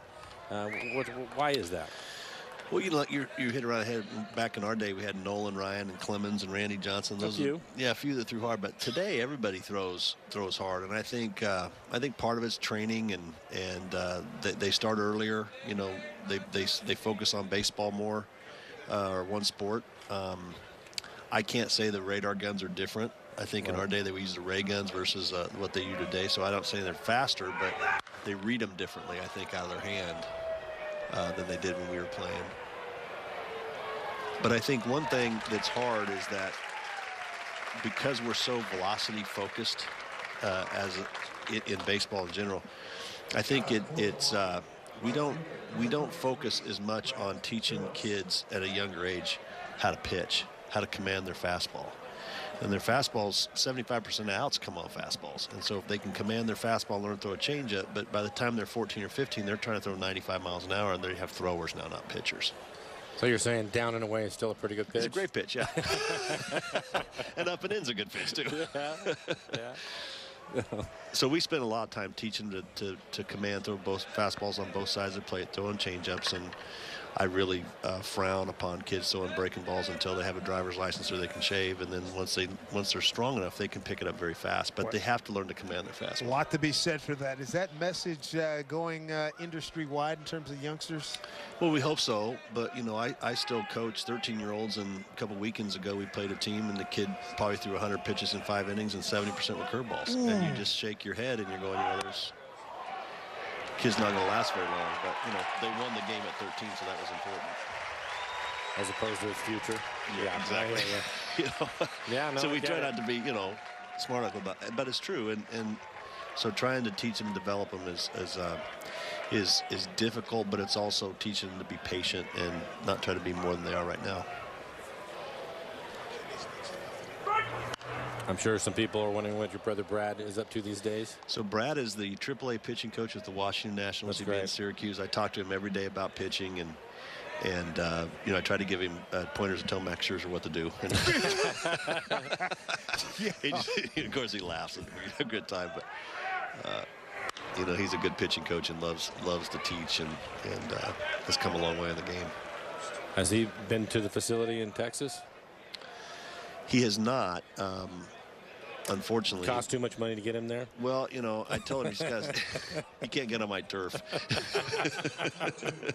But you know, it's great. We come from a big pitching family, and just lost my stepfather a couple days ago, who was the scout for the Expos, who signed me, in fact. Wow.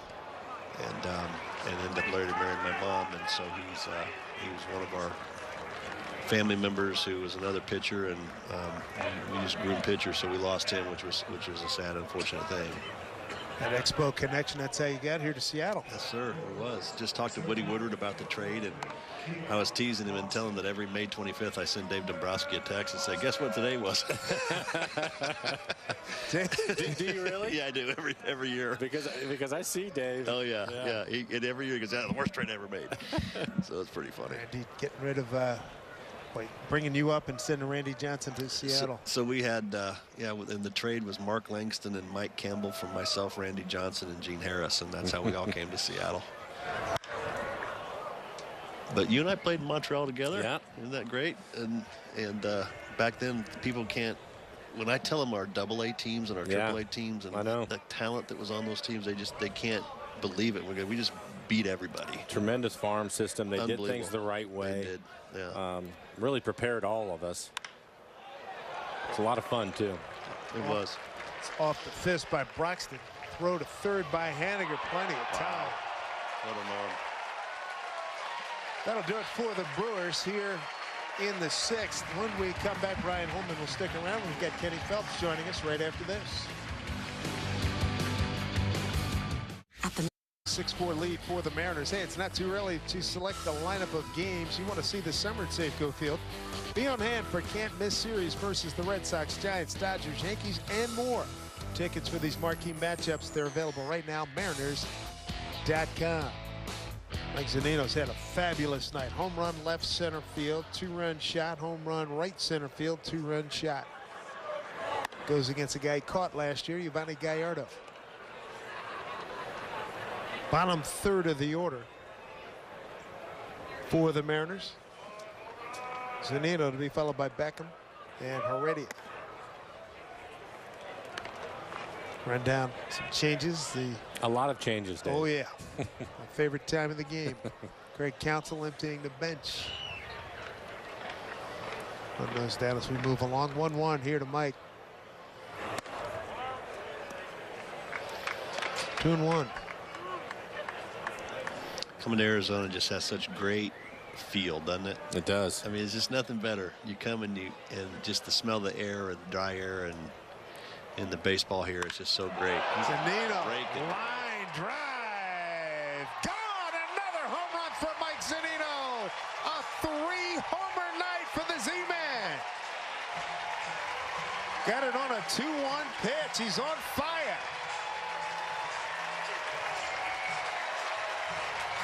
Locked in. They've all been smoked. He's ready for the season to start. Like right now. Well, he talked about it in his approach and made a lot of mechanical changes to his swing, but more importantly his approach. And you can see this little breaking ball stays on, and this is a line drive. We saw him hit the fastball out to right center his last time up. Tremendous power.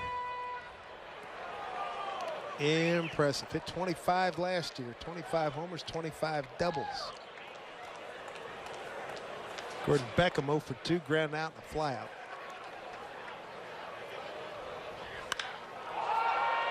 Gordo, right center field and deep, but it's going to stay in the yardage. Run down out there by Trent Gresham. He's going away.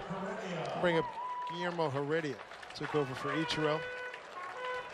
Hey, Ryan, Dave Sims, along with Mike Blowers. Good to have you back on the show. And since the last time you were on, you're swinging a bat in live action. You must be thrilled. Oh, man, you betcha. It's been a really, really exciting last, we'll call it 10 days, 2 weeks or so.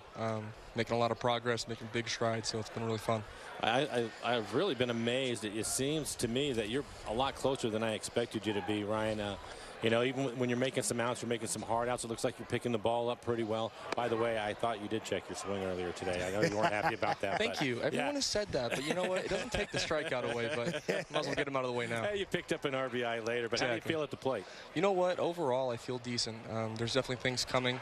You know, unfortunately, I'm not the most positive person when I talk like this, but, you know, I think that, you know, for where I'm at, considering in my swinging days, I'm really, really happy with my progress and only going to continue to move forward. Bone spurs in your hand. No, you're taken out. No after effects from the operation. You're pain-free? No, thank goodness. Knock on wood. It's been smooth sailing. You know, definitely some bumps in the road along the way, but I felt like this training staff here has done an amazing job. Coaching staff, too, has been super supportive, and everyone from, you know, top to bottom has helped me a lot and it's gotten me to where I am right now. Opening day is going to be here in a hurry. How much do you expect to play here in this last week? You know, it's kind of just talking with, you know, Skip about that. Just trying to get as many ABs as I can, whether that be over here or the minor league side. Just kind of get as much bulk as I can. You know, but luckily I'm feeling good. I'm feeling strong. And right now, just kind of get my timing and comfort down. Yeah, you had looked like you're pretty busy on Monday shuttling back and forth between the two fields, right? What was that experience like? I'm gonna be honest, that was a first for me. I've never experienced something like that, being able to drive a golf cart myself back and forth from minor league fields. You know, it's not something I ever envisioned doing. So, you know, for me, it was an interesting experience. Ryan, good to have you back in the lineup, man. Thanks so much for joining us. Appreciate it. Thank you guys very much. You bet. 7-4 Mariners as we go to the 7th. Mike Zunino.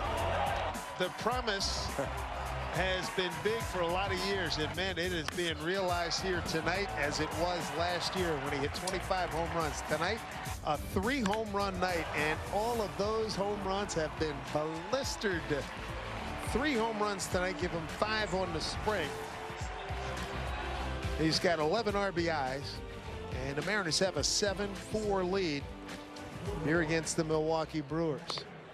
And joining us right now, Kenny Phelps joins us. Brian Holman already here. Dave Sims, Mike Blowers. All right, boys, let's relive it. Take you back to April 20th, 1990. Mr. Holman, you're rolling. You get 26 consecutive outs right out of the gate. Come on. And then, I'd like to be 33 again, Brian. I know that. Kenny, good to see you, man. I don't know if I'd catch up with your heater now, but I'll tell you what, I'd like to be 33 again. You pinch hit for Ken Phelps, pinch hit for Mike Gallego. What's going through your mind, 26 outs? Wow. Just how exciting everything was at the time. The crowd and what was happening. And, you know, never, ever in a million years thought I would have been at that position at that time. And it just was. And then they announced, you know, Kenny Phelps, and first pitch, he did exactly what he should have done. It was belt high right down the middle, and he smoked it. So I just looked at it on YouTube. Yeah, he did. It only went out by like 5 feet, though. Yeah, Canseco and McGuire are the only 2 guys who could make that ballpark look small. Yeah. You know, I was just grateful it got out. But nonetheless, the funniest thing after I hit that, I mean, you were so phenomenal that night. I said, I normally don't have any chance. If I'd have tried to get deep in the count off of you, for sure I'd have been done. So I normally never offered at the first pitch. And I said, well, if it's close, I got to be hacking. And that was a scouting report. Oh, you never swing at the first pitch. So Val puts first pitch fastball, go get him, and then and I said, okay, here it is, and wham. So I blame Valley. Yeah, I think so. But you know, I come around home plate. Tony La Russa says.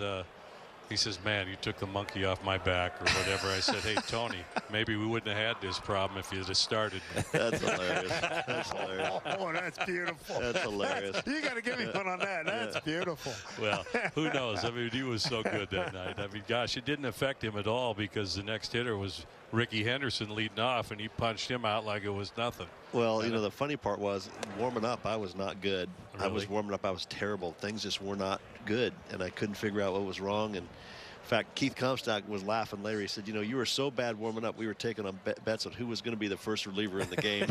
You're going to laugh. It is amazing how many stories you hear like that. Hey, I had really good stuff. You come in and get knocked out in the third of an inning, or you got absolutely nothing, can't find it, and here it is. You just missed the perfect game. I've had games where I've had been electric stuff in the bullpen and didn't get an out in the first inning. Wow. Didn't last. And then that night, but I just had to focus and bear down, and I literally went back to pitching 101. Keep the ball down, throw first pitch strikes, get ahead, throw in, don't hang sliders to McGuire or Canseco. I didn't think about Phelps at the time.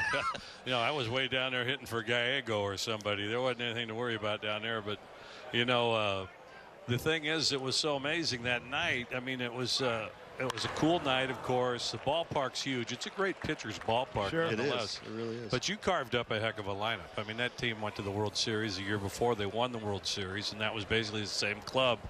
And, you know, that was an unbelievable feat, and he did a great job. Talking about Brian Holman's almost perfect game, April 20th, 1990. At what point did the bell go off in your head? It's like, dude, this is unbelievable. I'm rolling here. So the 7th inning, I struck out Canseco, and I ran off the field. And as I sat down in the bench, everybody got away from me.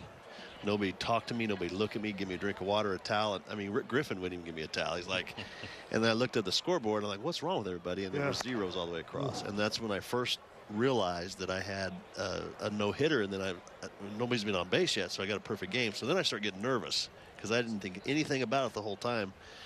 And then just had to tell myself, just keep doing what you're doing, go out and have fun. And, you know, if this happens, it happens. If it doesn't, it doesn't. So, but probably the neatest thing for me was when you had 2 outs and the fans in Oakland stood up and started cheering. That was electric. You know, just the whole atmosphere was really neat. So that's probably, you know, obviously for me, my highlight of my career was going out and being involved in that type of pressure or that type of fun. So top 9, you got to swing the bat for Alvin, right? Yeah, man, I can hit, man. I was excited. Here we go. All right. I was all in, Brian, but here we go. So I'm looking at Henry Cotto on deck, and I'm saying, Turbo, you got to get out. You got to get out. So he walks, and I'm looking at him like, what are you doing? He's I'm so sorry. You know, he's running down to first, and so I had to hit. So, but I made contact, and you know, just a split second, I'd have got a single. Well, you talked about when you noticed what was going on and the nervousness and how you were able to get past that. But once Ken hits the home run, right, everything is done at that point. Did Val come out and talk to you? What happened after that? I know that you ended up striking out Ricky, but was there a deep breath behind the mound? What happens then? So Val starts coming out, and then Jimmy starts coming out, Jimmy the Fever. And I look at Val, and I go, why is he coming out here? I want to get this over with and move on. You know, I don't want to talk about it. Let's go. And Jimmy came out, and I said, I'm fine. Let's go. Let's get it done.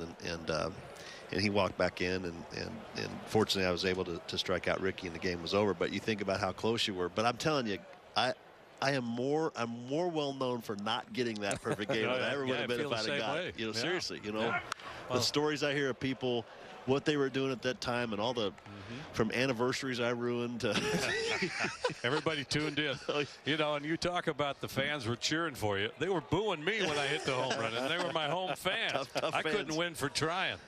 Kenny, what was it like in your dugout? I mean, you said what inning was it? The 7th inning? 7th inning. How about you guys? When did you realize that what he had going was that special? I mean, that it was a perfecto? There were 2 or 3 guys who came up to me and said, hey, I want you to hit now.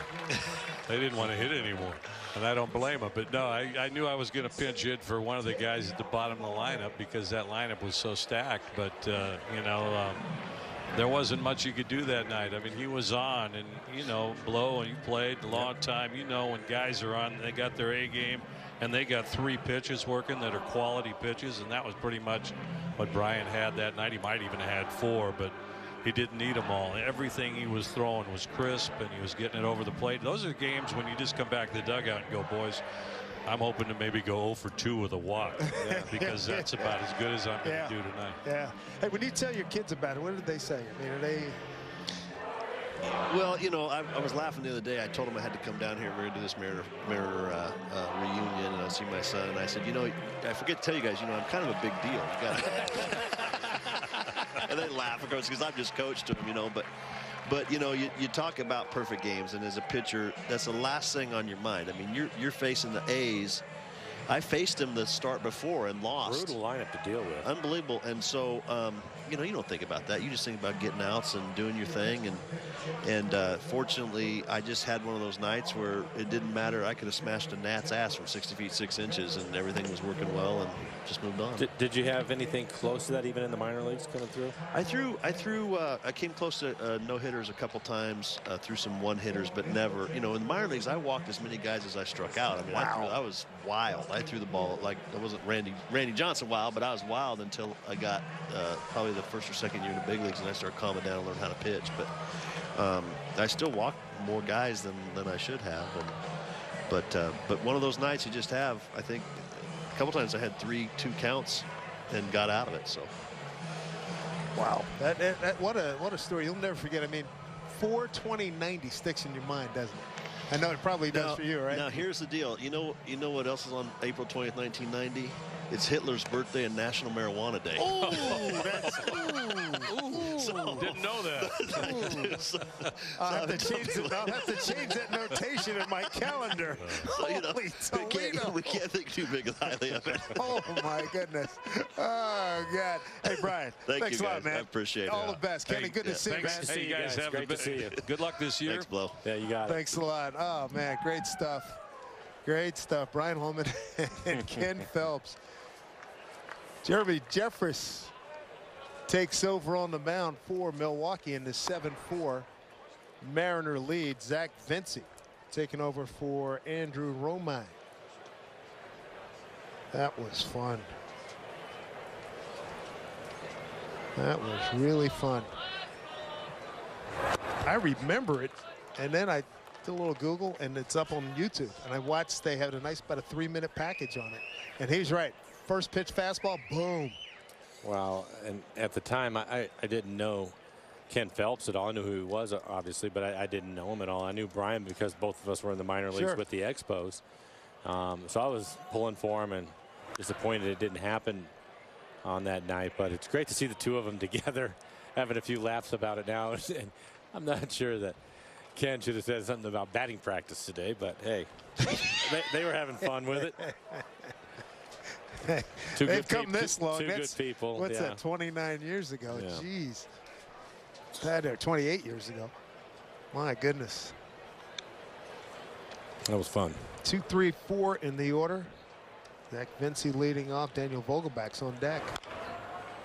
Chopper goes foul. So Ken Phelps had a nice career. He hit, let's see, 6 years with Seattle, hit 105 home runs, 11 years in the majors, 3 times 24 or more home runs. And of course, he's known for the tantrum on Seinfeld regarding the Buhner trade. Fly ball, right fielder coming in and makes the catch in fair territory. There's one away. Experience the excitement and tradition of opening night at Safeco Field on Thursday, March 29th. Enjoy fireworks and red carpet intros as we welcome back Robinson Cano, Nelson Cruz, and your favorite Mariners. Plus, it's your first chance to see the newest Mariner, D. Gordon. Visit Mariners.com for tickets. The pomp, the circumstance of opening night. Daniel Vogelback has had a fabulous spring. He's been more aggressive, total change of attitude in terms of his approach to swinging. This time rolls over on a pitch outside and is thrown out. But Vogelback, give you an idea what kind of spring he's had hitting before that at bat. hitting at .400, 18 for 45, 5 homers, and 11 runs batted in. With 2 outs, they bring up Taylor Motter. That .400 average is 3rd in the big leagues. Vogelbach also on base percentage is 3rd.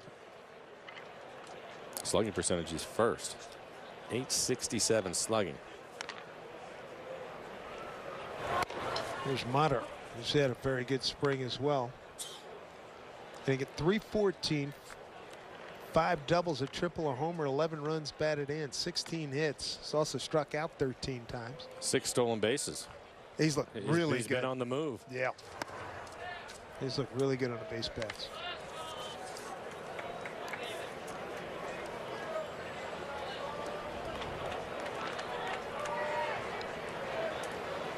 Jeremy Jeffress back with Milwaukee.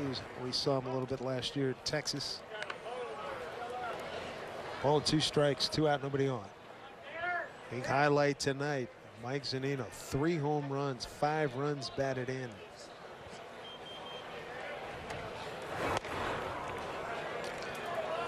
That's what excites you about this lineup. Once you get everybody healthy, get Healy going, that bottom of the order has a chance to be extraordinarily potent. Well, you mentioned Healy with his 25 home runs, a young player. Going to play at first every day. Probably hit 6th, 7th in the lineup. Mike with his 25 home runs, same 6th, 7th in the lineup. And then you're going to have Ichiro and Heredia hitting 9th. Wheels down there. That's pretty strong. Yeah, and the top is not too shabby either. Going to have D. Gordon, and we forgot to mention Segura has got a little thumb problem the other day. Yeah. Went for a pop-up and was off balance and landed and kind of jammed that right thumb. So he's on the shelf. Hopefully we'll see him tomorrow or Saturday.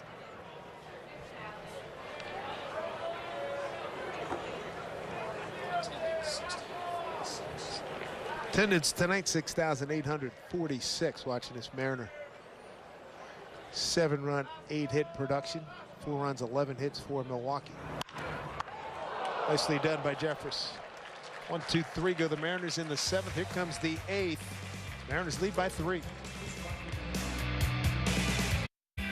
Good look at the Arizona sky on this lovely evening down here. 21st of March.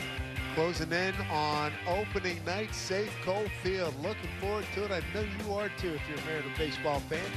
7-4 lead for the Mariners as we go top 8. Dave Sims, Mike Blowers, Root Sports crew. We've had a lot of fun tonight.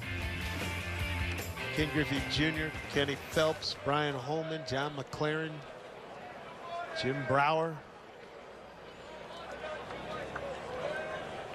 James Pazos continues on. This is something we're starting to see. Multiple innings for the relievers. Back-to-back days for them also.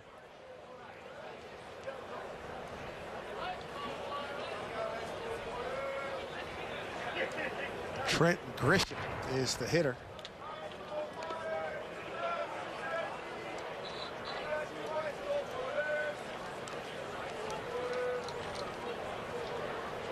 Two balls and 1 strike.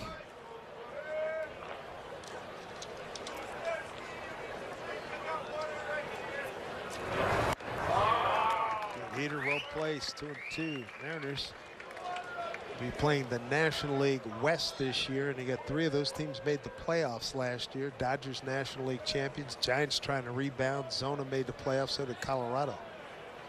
Talented teams. To be called. Big time heat. Let's check in with Angie Menton. Guys, thanks so much. Fans sending in their photos using the hashtag #WhereIRoot. Keep them coming, and we'll try to get your photos on the air. We've got this one from Suzanne Martin, here all the way from Indianapolis to watch my faves for the rest of the week. Huge fan. And again, that hashtag #WhereIRoot does give us permission to use your photo on the air. All right, Pazos is done for the evening, and we will take a short break and be right back with the Mariners and the Brewers. Sports Desk. A reminder that starting in April, Mariners All Access will be officially back.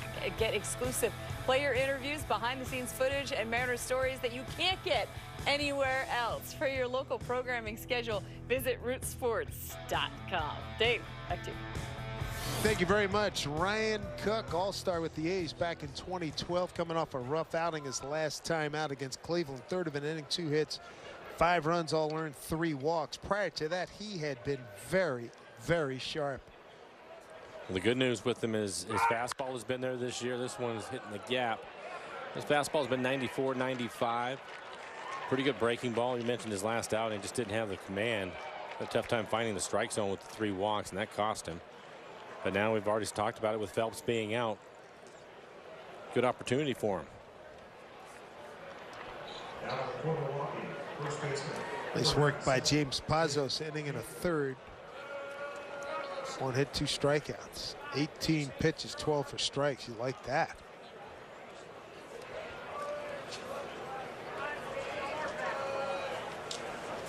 There's Jake Gatewood.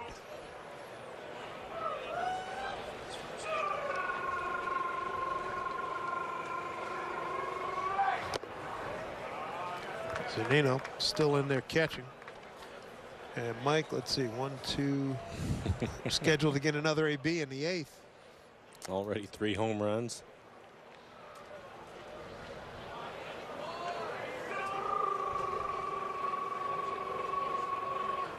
That's good distance on all 3 home runs. It's a breaking ball over for a strike, 1-1.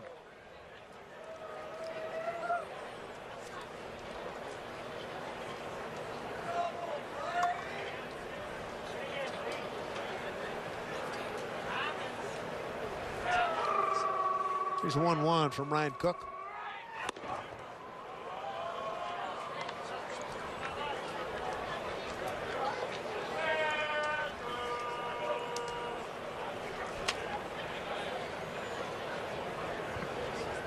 Tommy John surgery for Cook, October of 2016. Missed the entire season while recovering.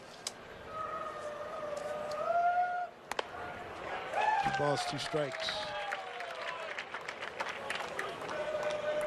2012 season, Ryan Cook went 6-2 with the A's, a 2.09 ERA with 14 saves.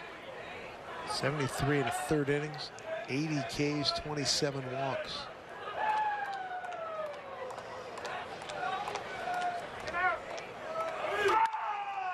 Bouncing ball to the shortstop, Zach Vinci. Goes over to Mata, 2 down, runner to 3rd. And a better pitch for him. For a couple of fastballs, goes with a slider that was down and away. Routine ground ball right to the shortstop. It's a good pitch.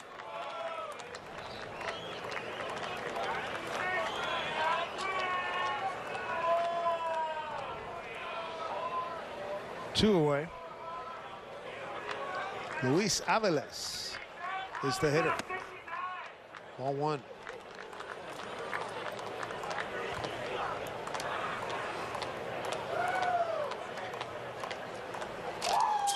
Mariners open the season March 29th. It'll be upon us before you know it.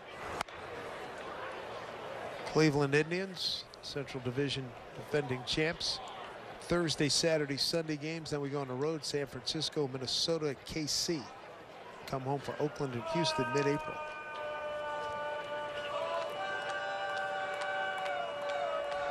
Two-0 count.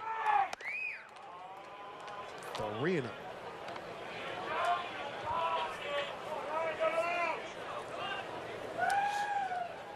Seven runs on 8 hits for the Mariners. 4 runs on 12 hits for Milwaukee.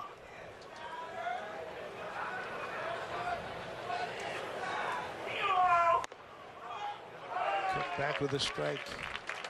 30-year-old from Clovis, California. We've seen a pretty good slider. His fastball's 92 to 94 tonight. A heck of a story if he can come back and make this club. 3-1.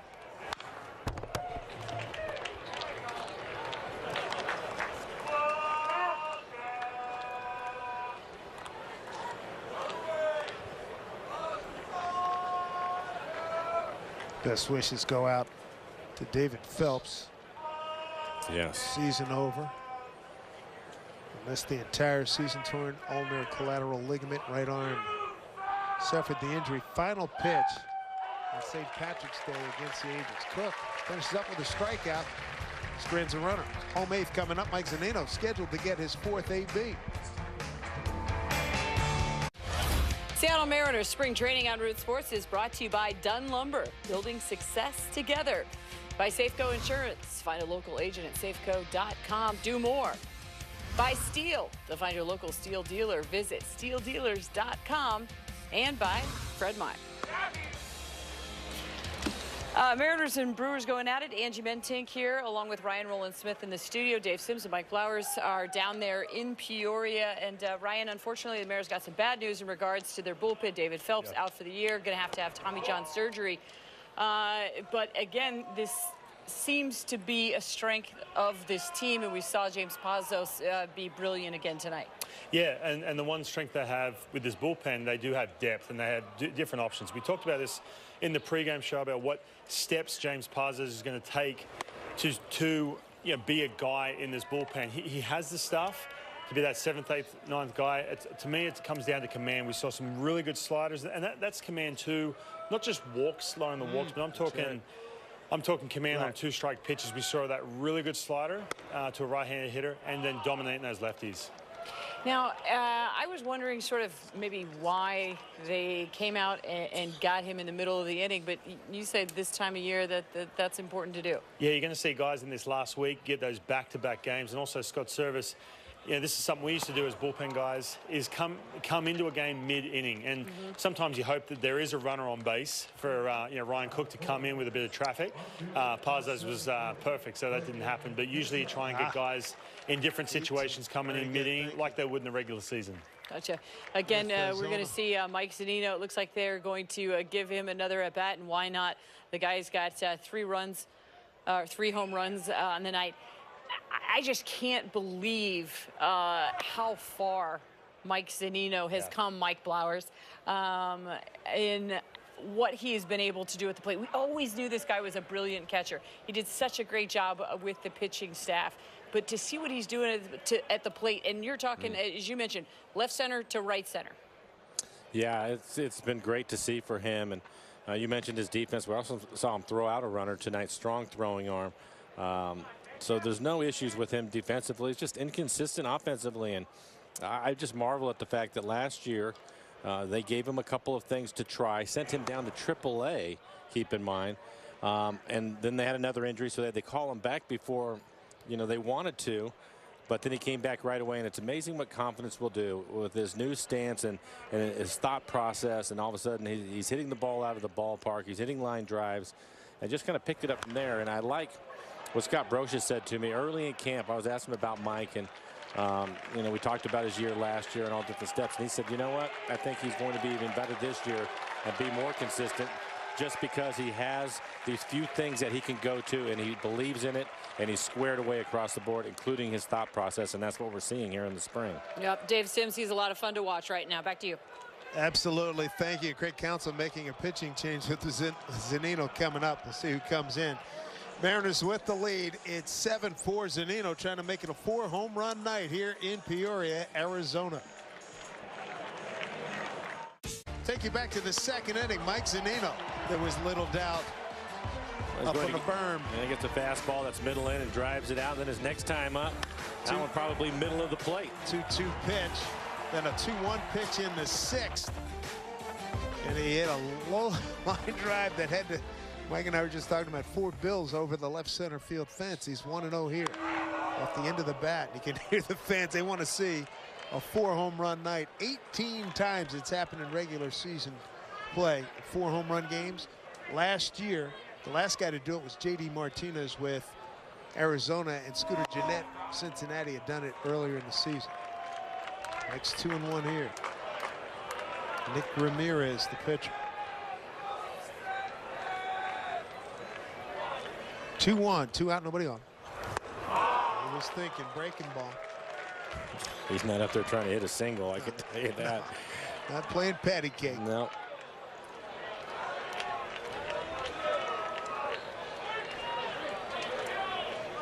We've seen his fastball, seen his curve. Pretty good changeup too.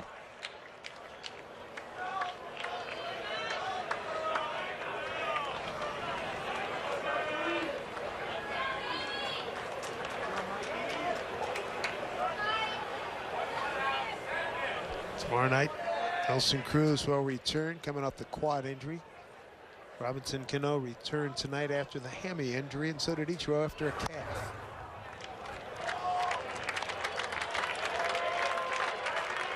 They're buzzing the crowd here, 6,846. They know what they want. 3-2 pitch. High fly ball right field. Slicing out of play.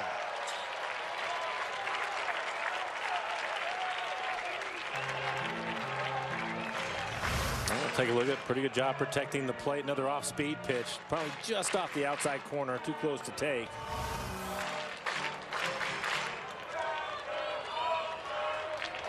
The 2 outs here, bottom 8. And a 7-4 in front of Milwaukee. 3-2 pitch to Zunino. Hit it hard, base hit. A 4-for-4 night for Mike Z. Dialed in. Just absolutely dialed in.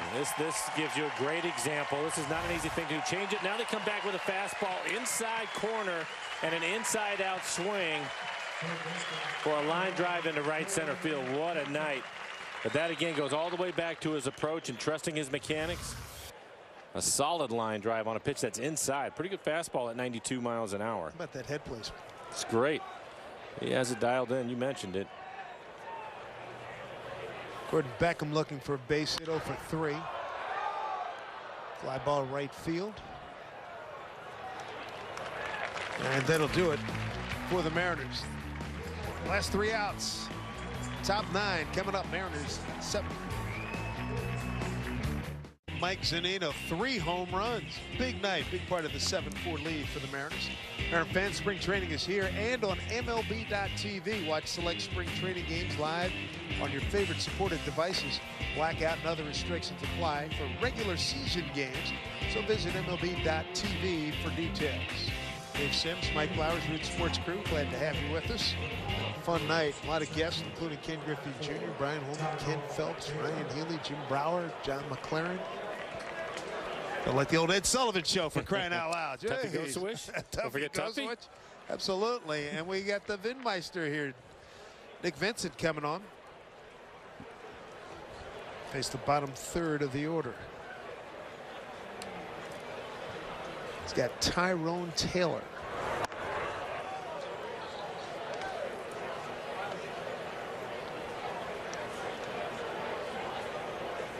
Nick Vincent, heavily depended on last year, 69 appearances.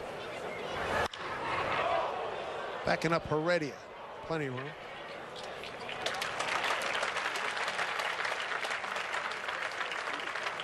Not the like with this outfield. Get Ben Gamble back. You got Ichiro out there in left. Haniger threw out a runner at 3rd. You got D. Gordon. He made a throw the other night. I saw it. Over at Tempe. And I was on the radio call, and I said he airmailed it, but it got there in time, and he took the guy out because we were high above home plate. Right. And he got a heck of an arc on it. It didn't come close to the cutoff man, but it was so strong. It got there, and Margima was able to put the tag on Justin Upton. It was a great throw. Turned out to be a great throw. I mean, out of his hand. He's had a tremendous spring defensively across the board. Everything that he's done. Good angles. Yeah, just it's remarkable.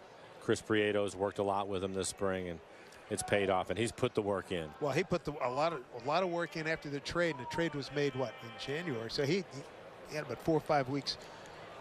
A couple of Hall of Famers were very helpful to him, Mr. Griffey and Mr. Barry Larkin. School was retired. And again, D. Gordon essentially grew up in a clubhouse. His father 21 years in the big leagues, Tom Gordon. Quick 2 outs. Pitching for Milwaukee, number 13, Tyler Heineman.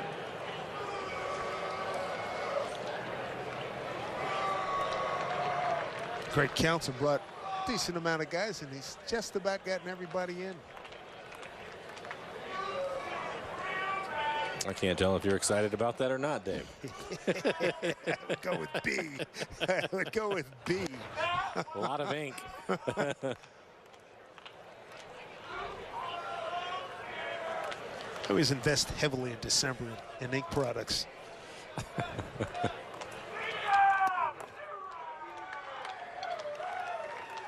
Oh, the strike from Nick Vincent. 2 out, nobody on. Mariners 7-4 lead.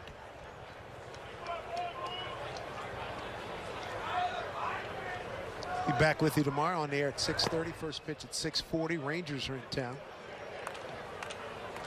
Then Saturday, be back here again, 6:30 on air, 6:40 first pitch. Cubs will be here. And if you're planning on coming down, you better buy some tickets because the Cub fans travel as well as anybody. And Felix will be on the mound. 2-1. Watching Felix in his bullpen today look good. Coming off a nice effort against some minor leaguers on Monday over at the San Diego complex. He is excited and determined to make that 10th start. Well, good news is 3 innings pitched for him, 38 pitches, so they'll be able to stretch him out a little bit more to get him ready for the start of the season. It'll be the same team that hit that liner as Zunino camps under, completing a great night for him and the Mariners. Game over. Mariners win 7-4. Good stuff. Well, Mike Leake looked really good, was working fast, throwing a lot of strikes. Good news, 6 innings pitched, 89 pitches, 61 strikes, so he's ready to go for the season. And Mike Zunino's the story offensively, 4 for 4, including 3 home runs. Mariners get win number 12 of the spring. Back tomorrow with you against the Texas Rangers. For Mike Blowers, I'm Dave Sims. So long, everybody, from Peoria, Arizona.